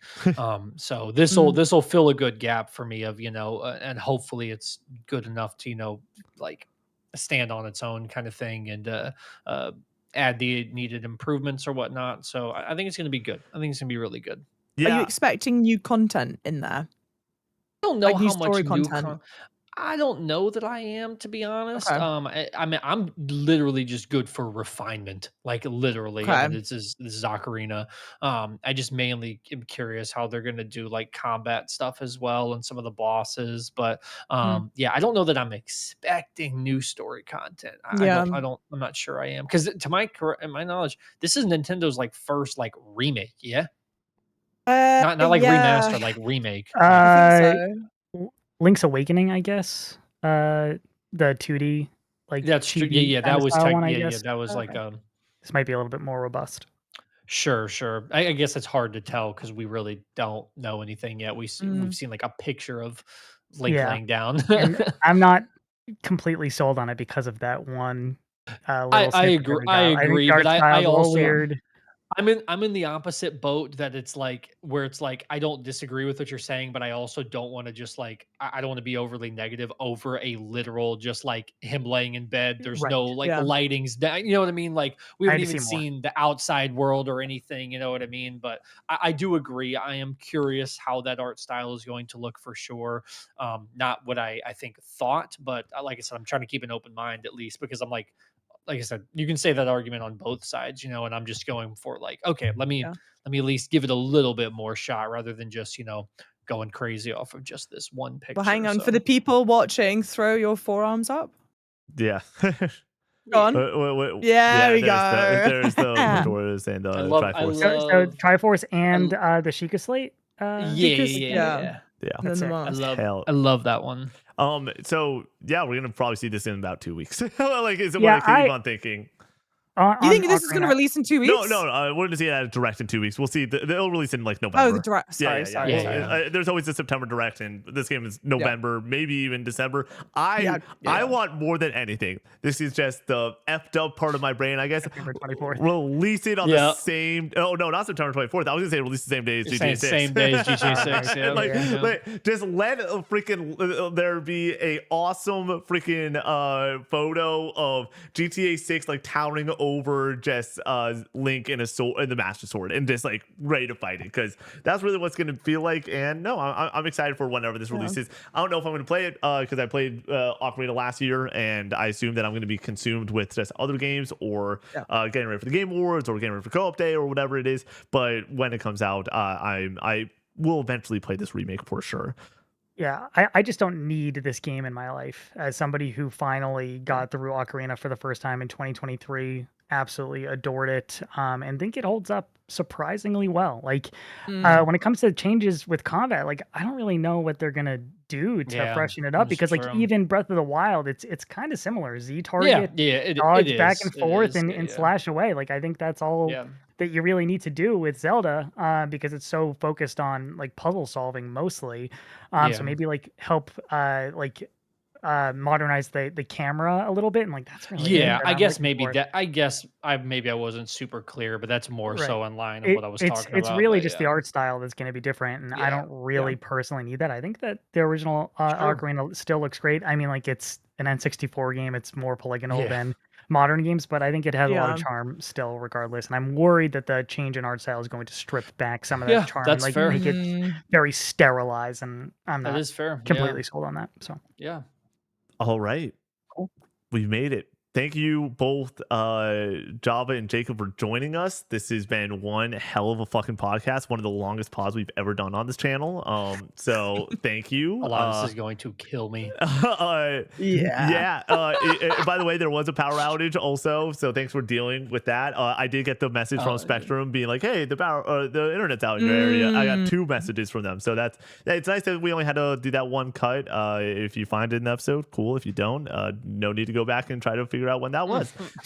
But seriously, thank you guys so much. This obviously went much longer than any of us expected, and I'm very, very thankful for y'all being here. Connor, as always, phenomenal job. I thought this was going to be a tight hour. Really? Yeah. I did too. I told Java 1 to 2 hours, and I thought that this was an hour 45. I thought And for I sure. knew it wasn't going to be, because he was flaming me, being like, "Oh, you can totally stream today. I'm normally live at I around said 10." don't stream. I said don't stream because you are like, I was like, one, like just take the day, but 2, I was like, there's every single time that anything can go late, it goes late on the channel. But so thank you so much for being here. It really does mean the world. And shout out to the members that support us over on Patreon. If you support over at the highest tier, you get your name at the end of each and every podcast. Do your at Coach 64. Connor, I got it, so we can get these people out a little bit faster. Amazing members like Chat of the Wild, A Legend of Zelda Podcast, Chumperusa, Sir Tallywacker, Smile Smiles, Creighton B, My Man Tonchi, My Name is Dom, Smug Dingle, Scooby Doo, Running Sound, Brute, Talc, Chat, Chanting the Third, Roland K, Tavares, JJL, Analytics XP, Awesome, Humunga Dungas, Night Echoes, Nimbus Finance, Caleb Beef, Cash R, Chaboy, Jake, JQP, Sir Shellis, MG Dunbar, Mr. Munchies, Malcolm the Dog, Farmer Spud, No Fee, The Dinkus Mike, Citrus, Swampy Bits, Tristan C, Squincy C, Killer Cheese, Aloha Alex, Scooterman, Centuro, DJ Carlos, Neutral Spirit, Eli the Usual, Easton C, Kingdom Hearts Rules, Stooby Dooby Dooba, Crispy, DJ Zach B, Uli, Jacob D, Big Mac, Mel, Nathan Patty Cake, Melkor Cowboy, Mega, Yogi, Damn, Hole and M, Brock, Milky Sands, Voodoo, Reggie Ranks, Alex W, Andrew H, Master Days, Cannon Party Games, Only One Rufus, and Kingdom Hearts Sucks. Thank you for joining us on this episode of the Casual Game Conversation. We will see you in the next one. Peace out.